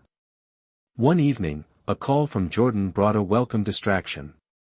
He shared news of a family reunion planned for the coming holiday, an event that had always been both a source of joy and tension. Emily felt a flicker of anxiety. Family gatherings often stirred unresolved emotions and old patterns. But she also saw it as an opportunity to practice the skills she'd honed, setting boundaries, communicating openly, and embracing imperfection. As the reunion approached, Emily prepared herself mentally and emotionally. She reminded herself that healing was ongoing and that she could engage with family on her own terms. The weekend unfolded with a mixture of laughter, tears, and moments of connection. Old stories were retold, new memories made. Emily noticed how her presence, calm, grounded, and authentic, affected those around her. Some family members confided their own struggles, finding solace in her openness. Others expressed admiration for her courage and resilience. The experience deepened Emily's understanding of how vulnerability could transform relationships, breaking down walls built by fear and misunderstanding. After the reunion, Emily felt a renewed sense of purpose. She saw that healing extended beyond the individual, it rippled outward, touching the lives of loved ones and communities. This realization inspired new ideas for Second Signal, including family-focused programs designed to support not just those with chronic conditions but also those who care for them. Around this time, Emily was invited to collaborate with a tech startup developing wearable devices aimed at monitoring nerve health and delivering biofeedback. Intrigued by the potential to blend technology with holistic care, she engaged in discussions about user experience, emotional accessibility, and ethical considerations. The project aligned perfectly with her vision of integrating innovation and empathy. As the months passed, Emily's daily life remained a tapestry woven from personal growth, community engagement, and creative expression. She continued painting, finding that the colors and textures helped her articulate feelings beyond words. Her home became a sanctuary filled with art, plants, and soft light, a place where she could recharge and reconnect. Despite the progress, Emily acknowledged that numbness was never fully behind her. It lingered like a shadow, a reminder of vulnerability and the delicate balance she maintained. Yet, this awareness no longer bred fear but respect. She understood that healing was not about erasing pain but learning to live with it, to dance with it. One rainy afternoon, Emily sat by her window, reflecting on the journey that had transformed her life. From the initial shock of numbness to the discovery of community, from the depths of despair to the heights of hope, every step had taught her something profound about the human spirit. She thought of the countless individuals she had met along the way, each with their own story of struggle and strength. In that moment, Emily felt a deep gratitude for the path she had traveled. She closed her eyes and breathed deeply, embracing the fullness of her experience. The numbness in her legs and feet no longer defined her, it had become a teacher, a catalyst for growth, and a call to compassionate action. As the rain softened outside, Emily reached for her journal and began to write, her words flowing freely. Healing is not a destination but a journey marked by courage, connection, and kindness. It is the willingness to feel deeply, to embrace uncertainty, and to trust the process. In losing sensation, I found my voice. In darkness, I found light. And in community, I found home. The story she was crafting was not just her own but a shared narrative of resilience and hope. And with each chapter, Emily invited others to join her, to listen, to share, and to feel again. Emily's evolving journey led her to a new realization: the power of storytelling extended beyond personal healing to becoming a catalyst for social change. The stories she shared through Second Signal and the Feel Again podcast began to ripple outward, inspiring conversations not only about physical health but also about mental well-being, systemic healthcare challenges, and the stigma surrounding chronic conditions. She found herself invited to speak at diverse forums, from community centers to academic conferences, each opportunity reinforcing her commitment to use her voice for advocacy. One particularly memorable event was a panel discussion on disability and accessibility, where Emily spoke candidly about the invisible struggles of neuropathy and the importance of creating inclusive environments. Her story resonated deeply, opening eyes to the nuanced realities faced by those with fluctuating symptoms and hidden pain. Emily saw that numbness was more than a physical symptom, it was a metaphor for the disconnect many people felt from their own bodies and from society's awareness. She dedicated herself to bridging those gaps, emphasizing empathy and education. Meanwhile, Second Signal expanded its reach through partnerships with nonprofit organizations and healthcare providers.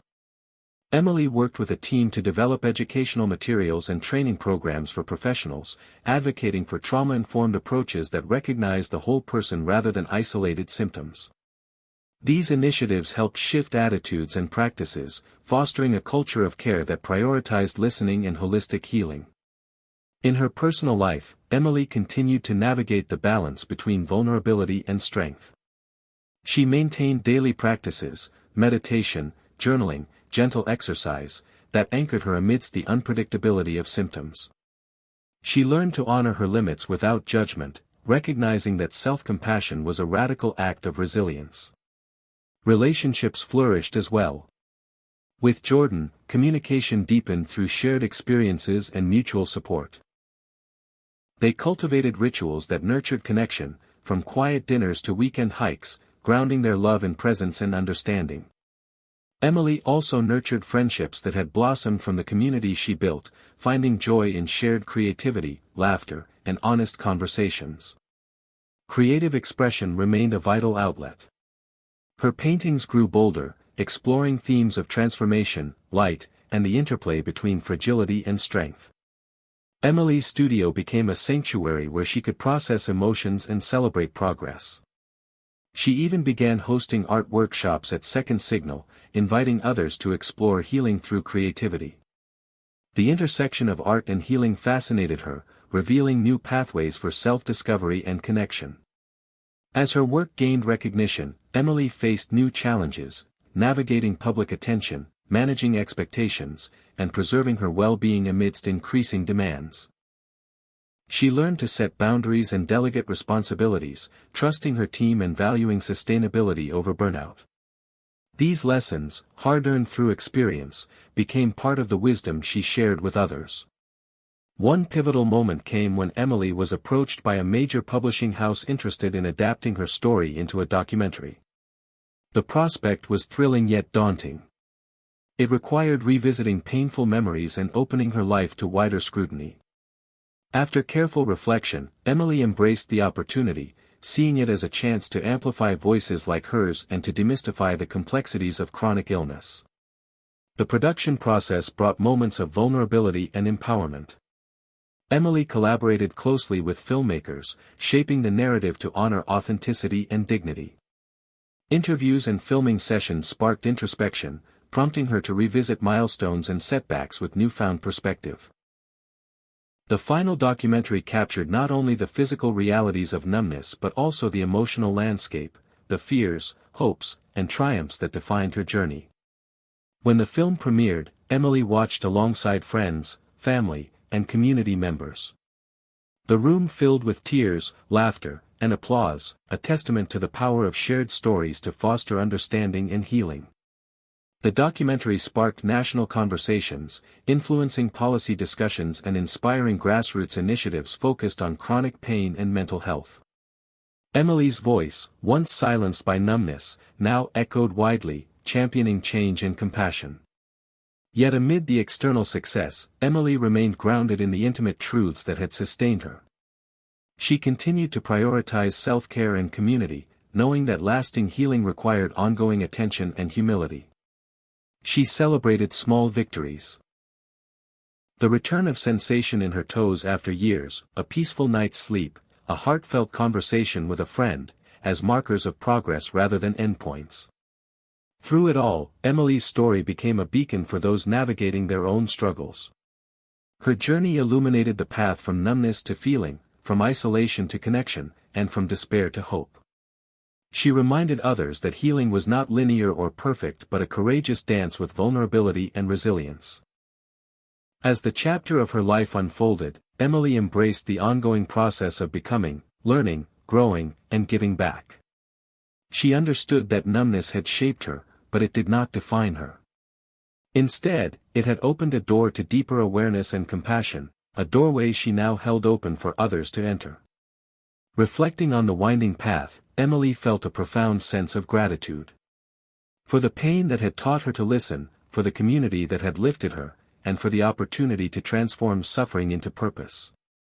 She knew the journey ahead would hold new challenges and discoveries, but she faced it with hope and courage, ready to continue feeling, healing, and living fully. Emily woke one morning to an unfamiliar sensation, a tingling warmth spreading through her toes. It was subtle, almost imperceptible, yet it carried a promise that stirred hope deep within her. For years, numbness had been a shadow over her legs and feet, an eerie absence that eroded her confidence and connection to her body. Now, this tiny spark was a reminder that healing was possible, a delicate thread weaving her back to sensation and life. She reflected on how far she'd come since the early days of confusion and fear, the countless doctor visits, failed treatments, and emotional exhaustion. Those dark times had felt endless, but the journey through numbness had also been a profound teacher. Emily had learned to cultivate patience and self-compassion, to trust the process even when progress seemed invisible. The tingling in her feet was more than a physical sign, it was a symbol of resilience and the body's remarkable ability to regenerate. Encouraged by this shift, Emily renewed her commitment to holistic healing. She deepened her exploration of nutrition, mindful movement, and alternative therapies. She consulted with specialists who emphasized neuroplasticity, the brain's capacity to rewire itself, which opened new avenues for recovery. Emily incorporated daily practices like barefoot walking on soft grass, acupuncture sessions, and gentle yoga, savoring each moment of connection with her body. These practices did not eliminate numbness overnight, but they nurtured a sense of empowerment and presence. Alongside her physical journey, Emily's emotional landscape continued to evolve. She embraced vulnerability not as weakness but as strength, sharing her fears and triumphs with trusted friends and family. This openness forged deeper bonds and fostered a supportive environment where healing could flourish. Jordan remained her steadfast companion, encouraging her and celebrating every small victory. Their partnership was a testament to love's power to sustain through adversity. Professionally, Emily's work expanded in scope and impact. Second Signal grew into a vibrant community that transcended geographical boundaries, connecting people with chronic conditions across the country. The Feel Again podcast became a trusted space where listeners found solace and inspiration. Emily collaborated with healthcare providers to develop patient-centered programs that integrated emotional support with medical treatment. She advocated for policies that recognized the complexity of chronic illness and the necessity of comprehensive care. Despite the progress, challenges persisted. Emily encountered moments of frustration when symptoms fluctuated or setbacks occurred. She learned to navigate these with grace, using them as opportunities to practice resilience and adapt her approach. Each challenge reinforced the lesson that healing was not a destination but a lifelong journey marked by growth and self-discovery. One poignant experience occurred during a visit to a wellness retreat designed for individuals with chronic pain and neurological conditions. Surrounded by nature and like-minded souls, Emily felt a profound sense of belonging. Workshops on mindfulness, art therapy, and somatic healing offered new tools and perspectives. In guided meditation sessions, she visualized the restoration of nerve pathways, imagining light traveling through her legs and feet. These visualizations became a daily practice, blending science and spirit in a powerful act of hope. The retreat also underscored the importance of community in healing. Shared stories and collective empathy created a container of safety and understanding. Emily witnessed transformations in others that mirrored her own, fear giving way to courage, isolation dissolving into connection. These experiences fueled her resolve to expand Second Signal's offerings, envisioning retreats and in-person gatherings that nurtured mind, body, and soul. As Emily integrated these new insights, she found herself reflecting on identity and purpose. The numbness had challenged her sense of self, forcing a reckoning with vulnerability and limitation. But it had also revealed hidden strengths, creativity, compassion, and leadership, that she might never have discovered otherwise. This duality inspired her to redefine success, focusing not on external achievements but on authenticity and meaningful connection. In quiet moments, Emily journaled about the paradox of numbness, how an absence of feeling could lead to deeper sensitivity and awareness. She wrote, "Through losing sensation, I learned to listen, not just to my body but to the whispers of my heart and the rhythms of life." This insight became a guiding principle, shaping her approach to healing and advocacy. The journey also deepened Emily's appreciation for the mind-body connection. She explored practices like biofeedback and neurofeedback, fascinated by the ways mental focus could influence physical sensation. Collaborating with researchers, she helped pilot studies investigating the effects of mindfulness on nerve regeneration. These interdisciplinary efforts bridged gaps between medicine, psychology, and holistic health, offering hope for more integrated treatments. Throughout it all, Emily remained committed to sharing her evolving story, knowing that transparency could inspire others to find their own path. She continued to ask her audience, "What's one thing that always pushes you forward, even when things get tough?" This question fostered dialogue and reflection, reminding everyone that resilience is both personal and collective. Emily understood that numbness was not just a symptom to overcome but a call to awaken, to greater empathy, awareness, and connection. It was a reminder that healing is multifaceted, requiring attention to body, mind, and spirit. As she embraced this holistic vision, Emily felt a renewed sense of hope and possibility. The tingling in her feet persisted, a gentle pulse of life and promise. It was a reminder that healing is a journey marked by small miracles, moments of grace woven through the fabric of struggle. With every step forward, Emily walked not just toward recovery but toward a deeper understanding of herself and the interconnectedness of all beings. She knew the road ahead would still hold uncertainties, but she was ready to face them with courage and compassion, knowing that numbness had led her to a richer, fuller life. In that realization, Emily found peace, and a powerful new beginning. Emily's journey through numbness and healing took an unexpected turn when she discovered the power of connection, not just to others, but to nature itself. The idea had come during a weekend retreat she attended on the outskirts of the Appalachian Mountains, where she was introduced to forest bathing, a practice rooted in Japanese culture known as Shinrin-yoku. At first, Emily was skeptical. How could simply spending time among trees and fresh air help with the strange, lingering numbness in her legs and feet? Yet, as she walked slowly beneath towering pines and listened to the rustling leaves, she felt something shift within her, a subtle awakening, like her body responding to an ancient rhythm she had long forgotten. She realized that healing wasn't solely about medical treatments or therapies but about re-establishing her relationship with the world around her.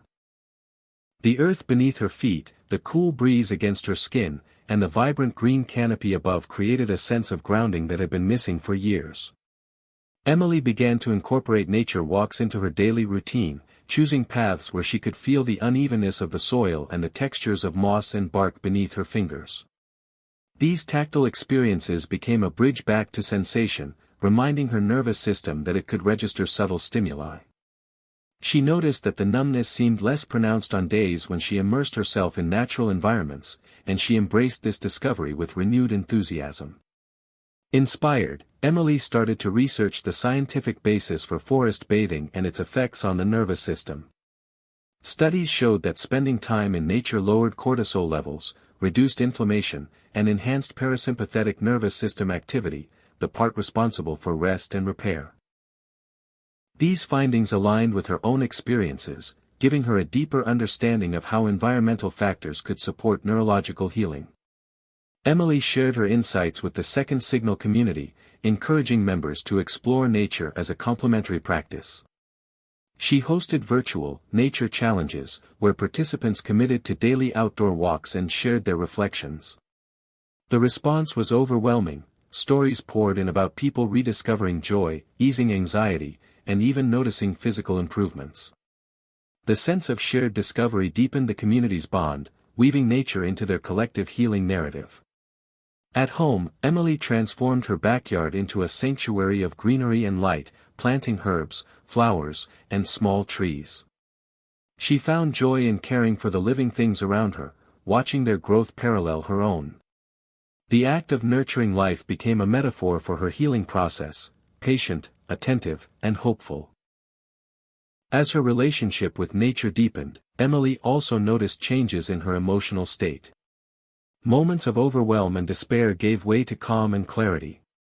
The natural world offered a refuge where she could breathe freely and reconnect with herself. This shift inspired her to expand Second Signal's offerings to include nature-based workshops and retreats, blending mindfulness, movement, and ecological awareness. These programs aim to help others access the healing potential of the outdoors, creating spaces where people could feel grounded and supported. Emily's passion for environmental connection extended to advocacy work.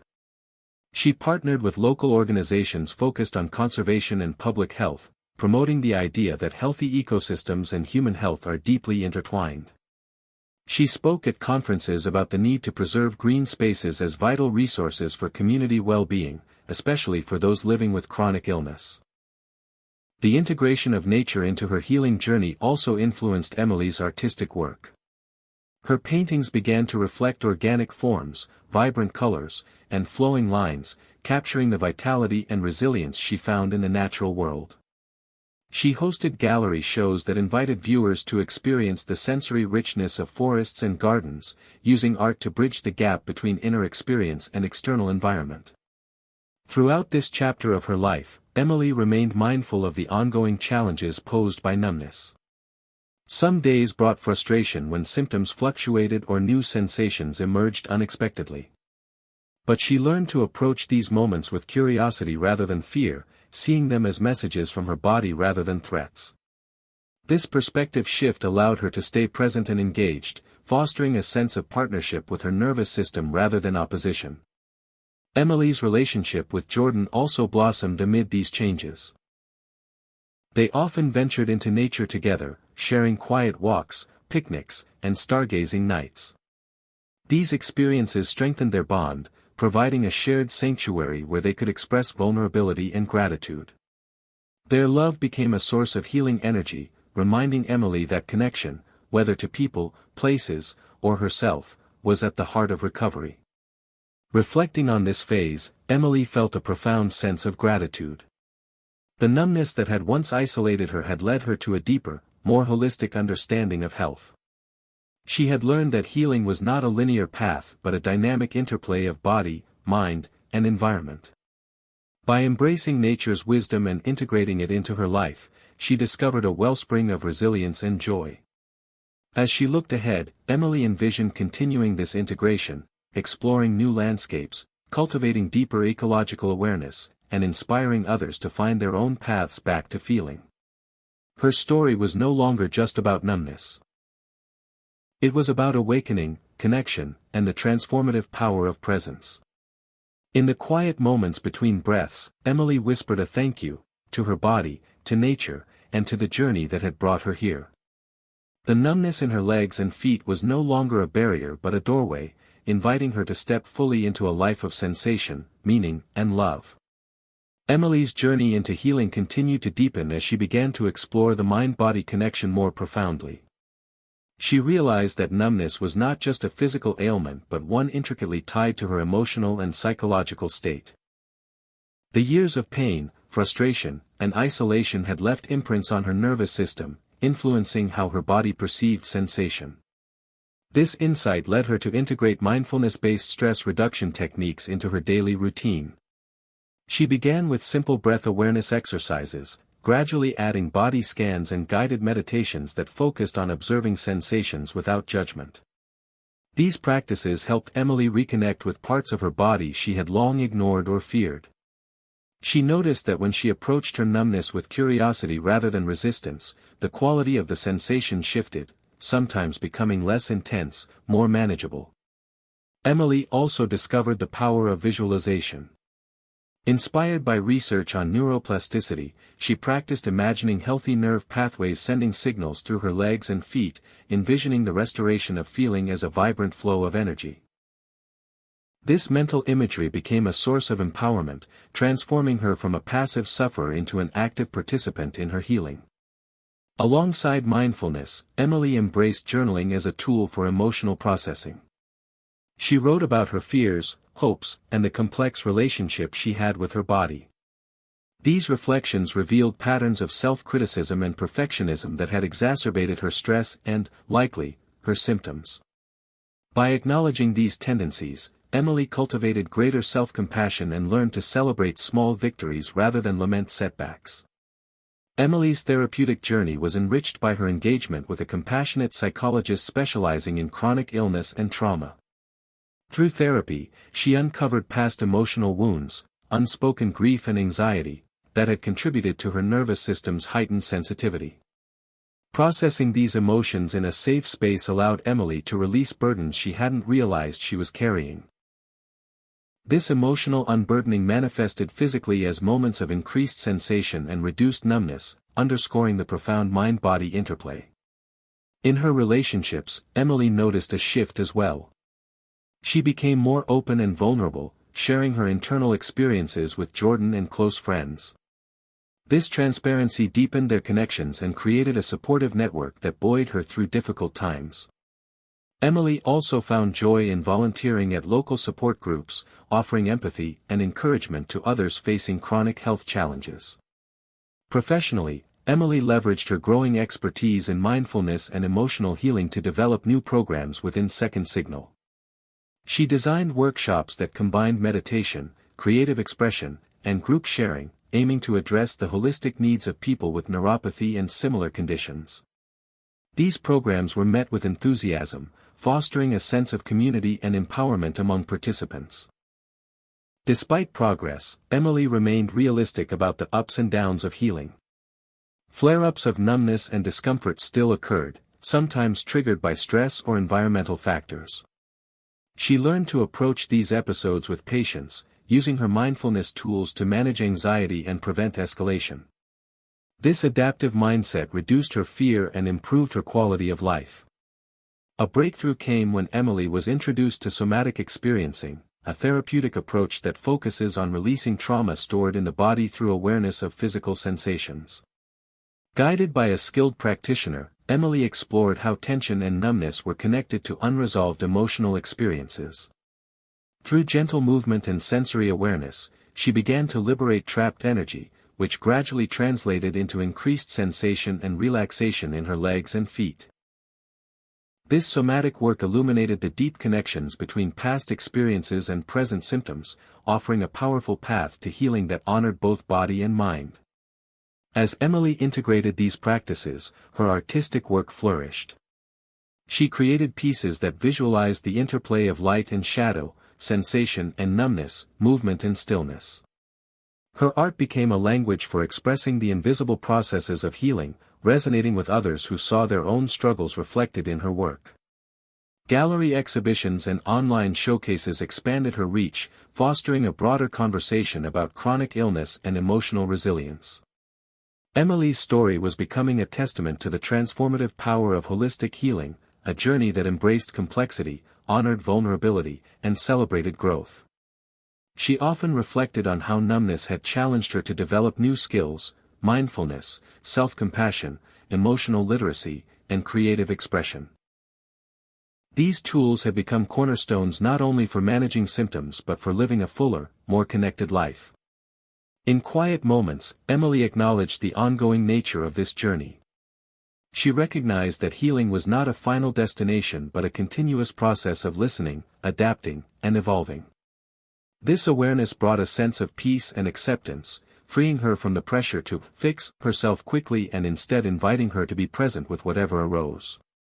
Looking ahead, Emily envisioned expanding her work to include research collaborations, aiming to contribute to a deeper scientific understanding of the mind-body connection in neuropathy.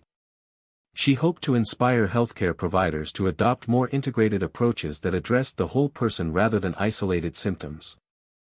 Through writing, speaking, and community building, she aimed to amplify the voices of those living with chronic illness and to advocate for compassionate, comprehensive care.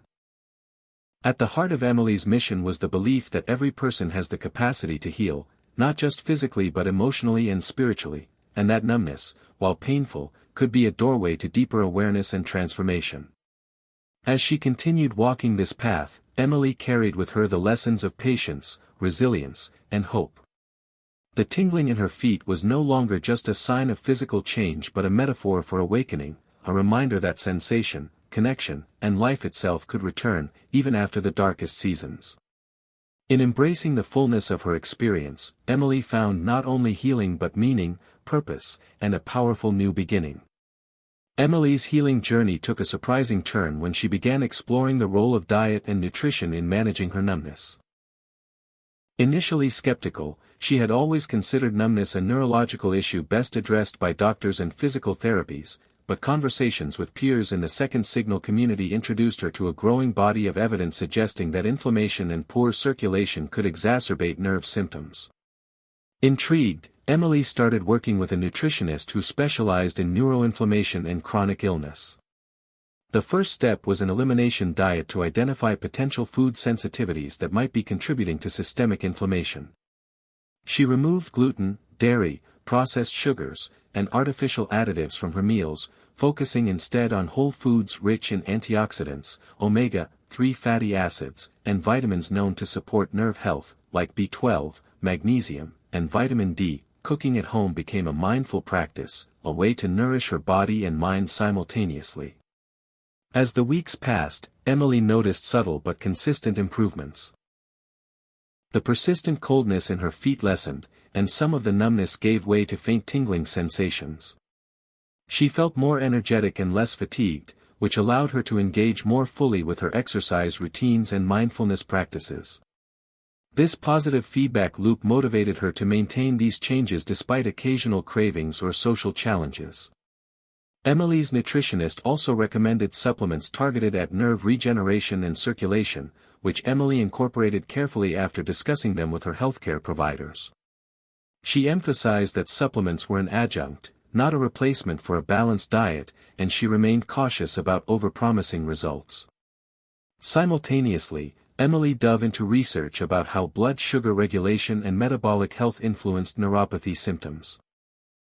She learned that even mild insulin resistance could impair nerve function and that stabilizing blood sugar through diet and lifestyle was crucial. This awareness led her to adjust her meals further, emphasizing low glycemic index foods and balanced macronutrients to maintain steady energy levels. Sharing these insights with the second signal community created a ripple effect. Many members experimented with dietary adjustments and reported improvements in their symptoms and overall well-being. Emily hosted webinars and Q&A sessions with nutrition experts, helping to demystify the complex relationship between diet and nerve health. This educational outreach became a vital component of the support network she was building.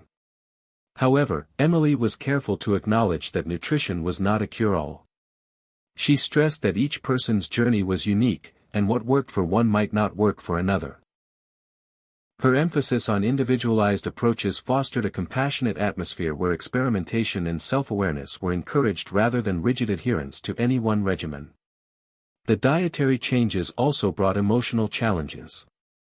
Emily confronted old habits and comforts tied to food, learning to navigate social situations and emotional eating triggers with greater mindfulness. This process was as much psychological as physical, revealing the interconnectedness of body and mind. Through journaling and therapy, she worked through feelings of frustration, guilt, and fear that arose when progress stalled or setbacks occurred.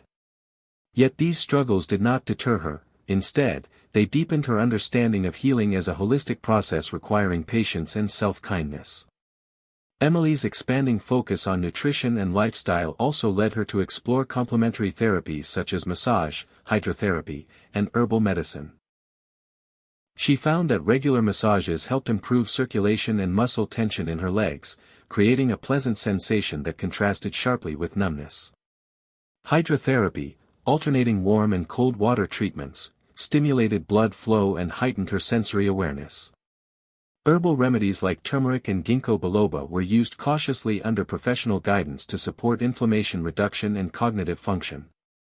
These modalities added layers to her multifaceted approach, blending science and tradition in ways that honored her evolving needs. As Emily integrated these practices, she experienced a renewed sense of agency over her health. The numbness that once felt like an immutable barrier now seemed mutable, something that could be influenced by her choices and actions.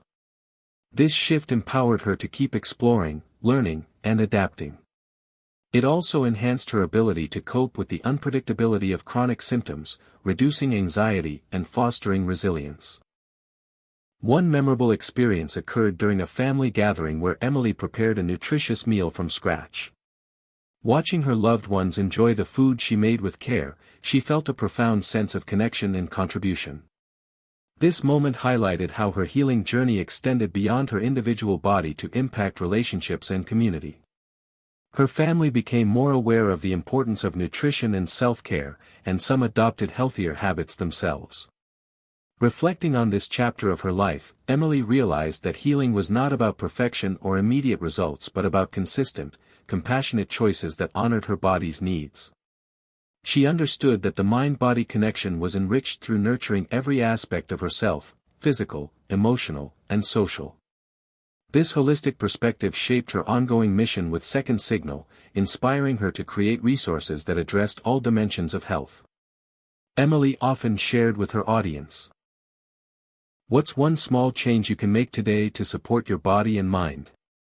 This question sparked reflection and action, reinforcing the idea that healing is accessible and incremental. Through the lens of nutrition and lifestyle, Emily discovered new avenues of hope and transformation. The numbness in her legs and feet was no longer a sentence but a challenge met with curiosity, courage, and care. She embraced this evolving relationship with her body, grateful for the wisdom gained and excited for the journey ahead. The road was still long, but every nourishing meal, mindful breath, and gentle movement brought her closer to feeling whole again. Emily's path to recovery took a surprising and profound twist when she discovered the power of movement therapies beyond traditional exercise. Although she had diligently followed physical therapy routines, stretching, and light walking, she found her progress plateauing. One afternoon, while attending a holistic health seminar, Emily was introduced to the concept of somatic movement and gentle body awareness practices like Feldenkrais and Alexander technique. These modalities focused not on pushing the body harder but on refining awareness of movement patterns, reducing tension, and retraining the nervous system to move more efficiently and fluidly. Curious and hopeful, Emily began sessions with a Feldenkrais practitioner who guided her through slow, mindful movements designed to awaken her body's natural intelligence. At first, the exercises seemed deceptively simple, barely noticeable shifts in weight, gentle lengthening of muscles, and subtle explorations of balance. Yet, Emily quickly realized that these small changes had powerful effects. Her numbness and stiffness began to ebb during and after the sessions, as if her nervous system was rewiring itself to reclaim sensations and ease of movement. The deliberate attention to how she moved helped Emily recognize unconscious habits that had contributed to her discomfort, such as holding tension in her hips, uneven gait, and restricted breathing patterns. By gently releasing these restrictions, she found more freedom and comfort in her legs and feet. The Alexander technique, which emphasized postural alignment and coordinated movement, further supported this transformation. Emily learned to engage her core muscles, lengthen her spine, and reduce unnecessary muscular effort. These adjustments improved circulation and decreased nerve compression, offering her moments of clarity and sensation previously lost to numbness. As she practiced these techniques regularly, Emily noticed a growing sense of embodiment, a deeper connection to her physical self that extended beyond symptom management.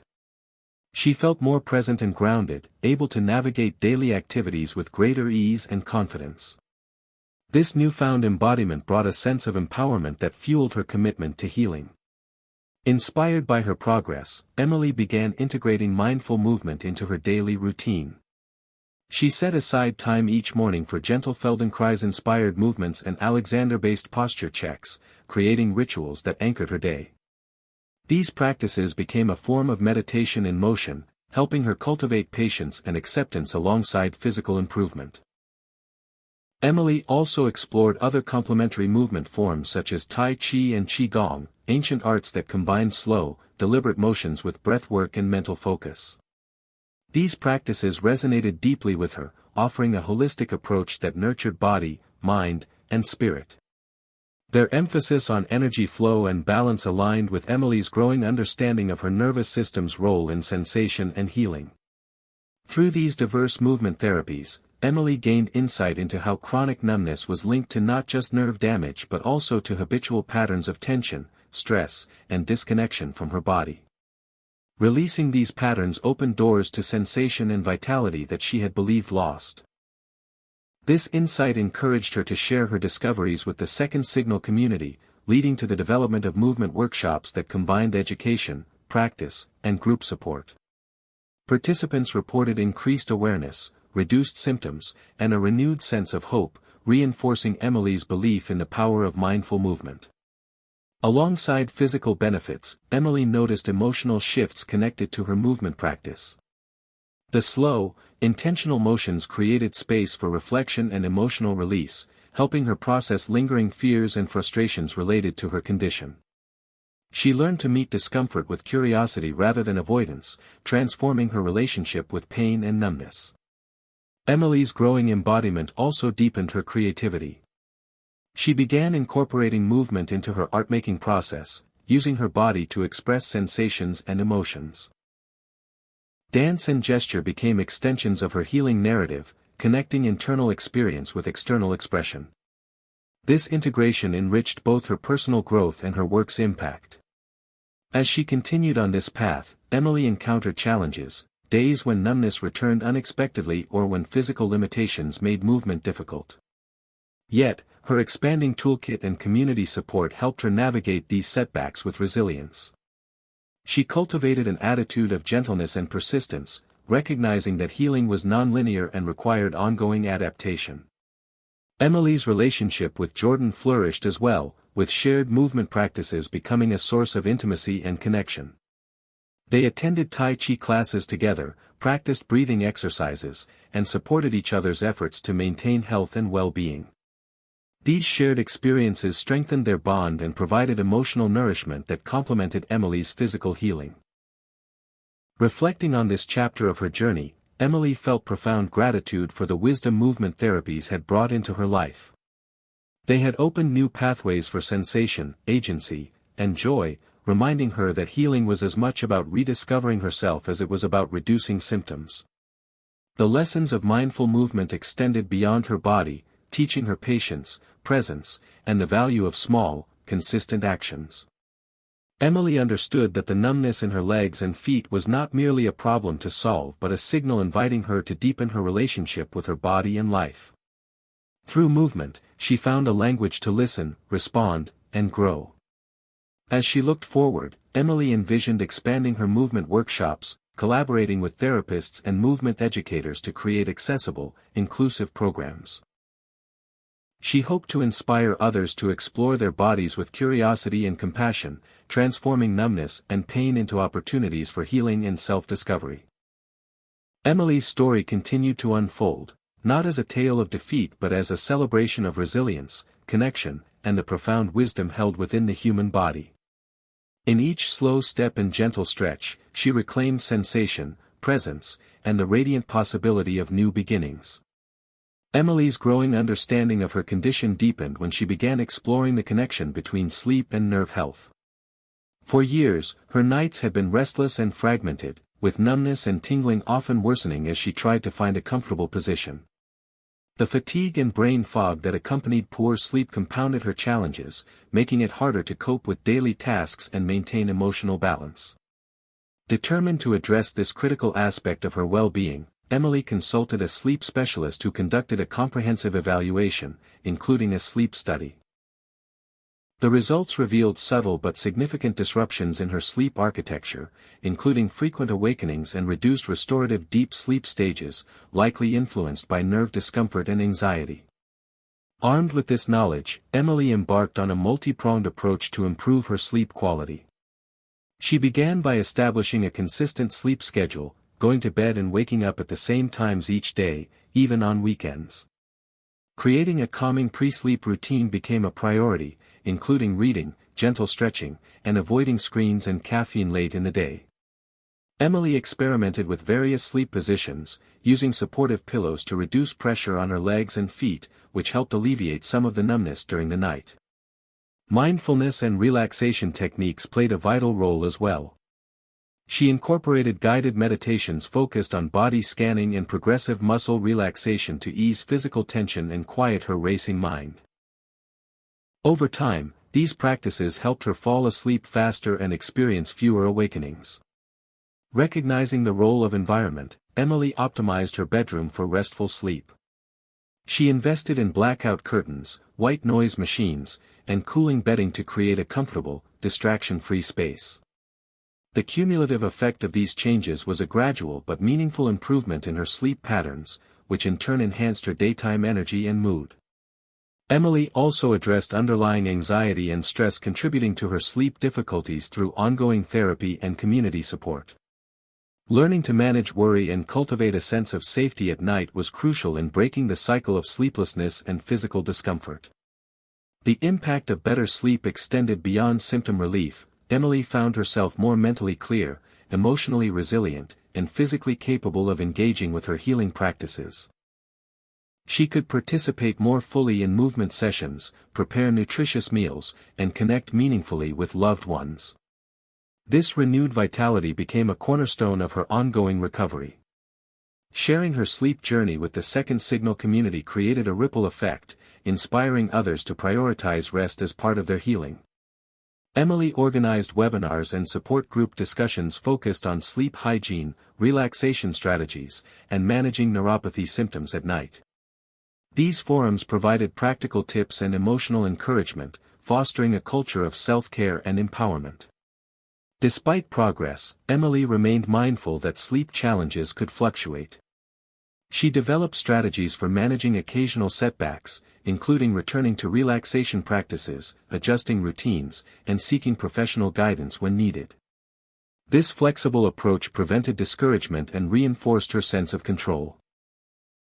A turning point came when Emily attended a workshop on the role of circadian rhythms and light exposure in sleep regulation. She learned about the importance of natural light during the day to support melatonin production at night and began spending more time outdoors, especially in the morning. This simple change further improved her sleep quality and overall well-being. Emily's exploration of sleep and its impact on nerve health underscored the interconnectedness of body systems. She realized that addressing numbness required attending not only to nerves and muscles but also to the rhythms and needs of her whole body. This holistic perspective became a guiding principle in her healing philosophy. Reflecting on her journey, Emily felt gratitude for the knowledge and tools that had helped her reclaim restful sleep and, with it, a sense of normalcy and hope. She recognized that healing was a mosaic of small, intentional actions woven together over time. In moments of quiet reflection, she often reminded herself and others, rest is not a luxury, it's a vital part of healing. With this wisdom, Emily continued to build her life, embracing each night's sleep as a renewal and each morning's awakening as a gift. Her story was one of resilience, adaptation, and the profound impact of caring for oneself in the face of chronic challenges. Through sleep, she found not only relief from numbness but also a pathway to greater vitality, connection, and peace. Emily's healing journey entered a new phase when she confronted the emotional and psychological toll of chronic numbness and uncertainty. Despite physical improvements through movement, nutrition, and sleep, the invisible weight of living with a persistent condition lingered in her mind. She realized that managing numbness wasn't only about addressing symptoms but also about cultivating mental resilience and emotional well-being. This insight led Emily to explore therapeutic modalities focused on mindfulness, acceptance, and emotional processing. She began working with a psychologist specializing in chronic illness, who introduced her to acceptance and commitment therapy, ACT. This approach emphasized embracing difficult thoughts and feelings without judgment, committing to values-driven actions despite discomfort. At first, Emily was skeptical. How could acceptance help when her body felt out of control? But gradually, she learned that resisting pain and numbness often intensified her suffering. By shifting toward acceptance, she reduced internal conflict and freed mental energy for positive action. Mindfulness meditation became a daily practice, helping Emily stay grounded in the present moment rather than ruminating on fears of deterioration or loss. She learned to observe sensations of numbness with curiosity instead of panic, noticing shifts in intensity and quality without immediately labeling them as bad or worsening. This gentle awareness allowed her to detect subtle improvements and maintain hope. Group therapy sessions provided Emily with vital social connection and validation. Sharing her story alongside others facing similar challenges eased feelings of isolation and stigma. She found strength in communal resilience and practical advice, realizing that emotional support was as important as medical treatment. Journaling became another outlet for Emily's emotional processing. Writing about her fears, frustrations, and small victories helped externalize internal struggles and fostered self-compassion. Over time, she noticed a softening of harsh self-judgments and a growing acceptance of her imperfect but courageous journey. Emily also explored creative therapies such as art and music, which allowed expression beyond words. Painting abstract shapes and colors, or listening to music that mirrored her emotional states, became ways to process complex feelings and find release. These outlets enriched her emotional landscape and complemented traditional therapy. As her emotional resilience strengthened, Emily recognized patterns of avoidance and catastrophizing that previously amplified her distress. She worked actively to challenge unhelpful thoughts, replacing them with realistic, hopeful perspectives grounded in her lived experience and gradual progress. This cognitive shift reduced anxiety and improved her quality of life.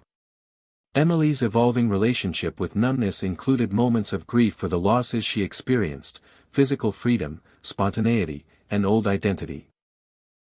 But also gratitude for new strengths discovered. Their relationship deepened as they confronted challenges as a team, finding joy in small moments and shared growth. Emily's work with Second Signal expanded to include mental health resources, hosting webinars on coping skills, stress management, and emotional acceptance. These programs filled a gap often overlooked in chronic illness communities and were met with enthusiastic response. She invited guest speakers such as psychologists, social workers, and peer mentors to provide diverse perspectives. Despite setbacks and flare-ups, Emily maintained a hopeful outlook grounded in action and compassion. She embraced a holistic view that healing was not linear or absolute but a dynamic process requiring patience and flexibility. Each emotional hurdle overcame was a step toward greater wholeness. In moments of struggle, Emily reminded herself and her community, "It's okay to feel scared or frustrated. What matters is that we keep moving forward with kindness to ourselves." This message resonated deeply, fostering resilience and connection. Looking back, Emily saw how integrating emotional care transformed her experience of numbness from a source of despair into a catalyst for growth. She no longer saw herself as a victim but as an active agent in her healing journey, capable of navigating complexity with courage and grace. This inner strength illuminated her path forward, inspiring others to find their own power amid uncertainty. As she continued to build her life, Emily remained committed to honoring all aspects of her humanity, the physical, emotional, and spiritual. The numbness in her legs and feet became a metaphor for the challenges and potentials within each person's story. Through mindfulness, acceptance, and emotional resilience, she discovered that even in the face of persistent symptoms, life could be rich, meaningful, and full of hope. Hit subscribe and leave a comment with where you're watching from. This story might just spark a new beginning. What's one thing that always pushes you forward, even when things get tough?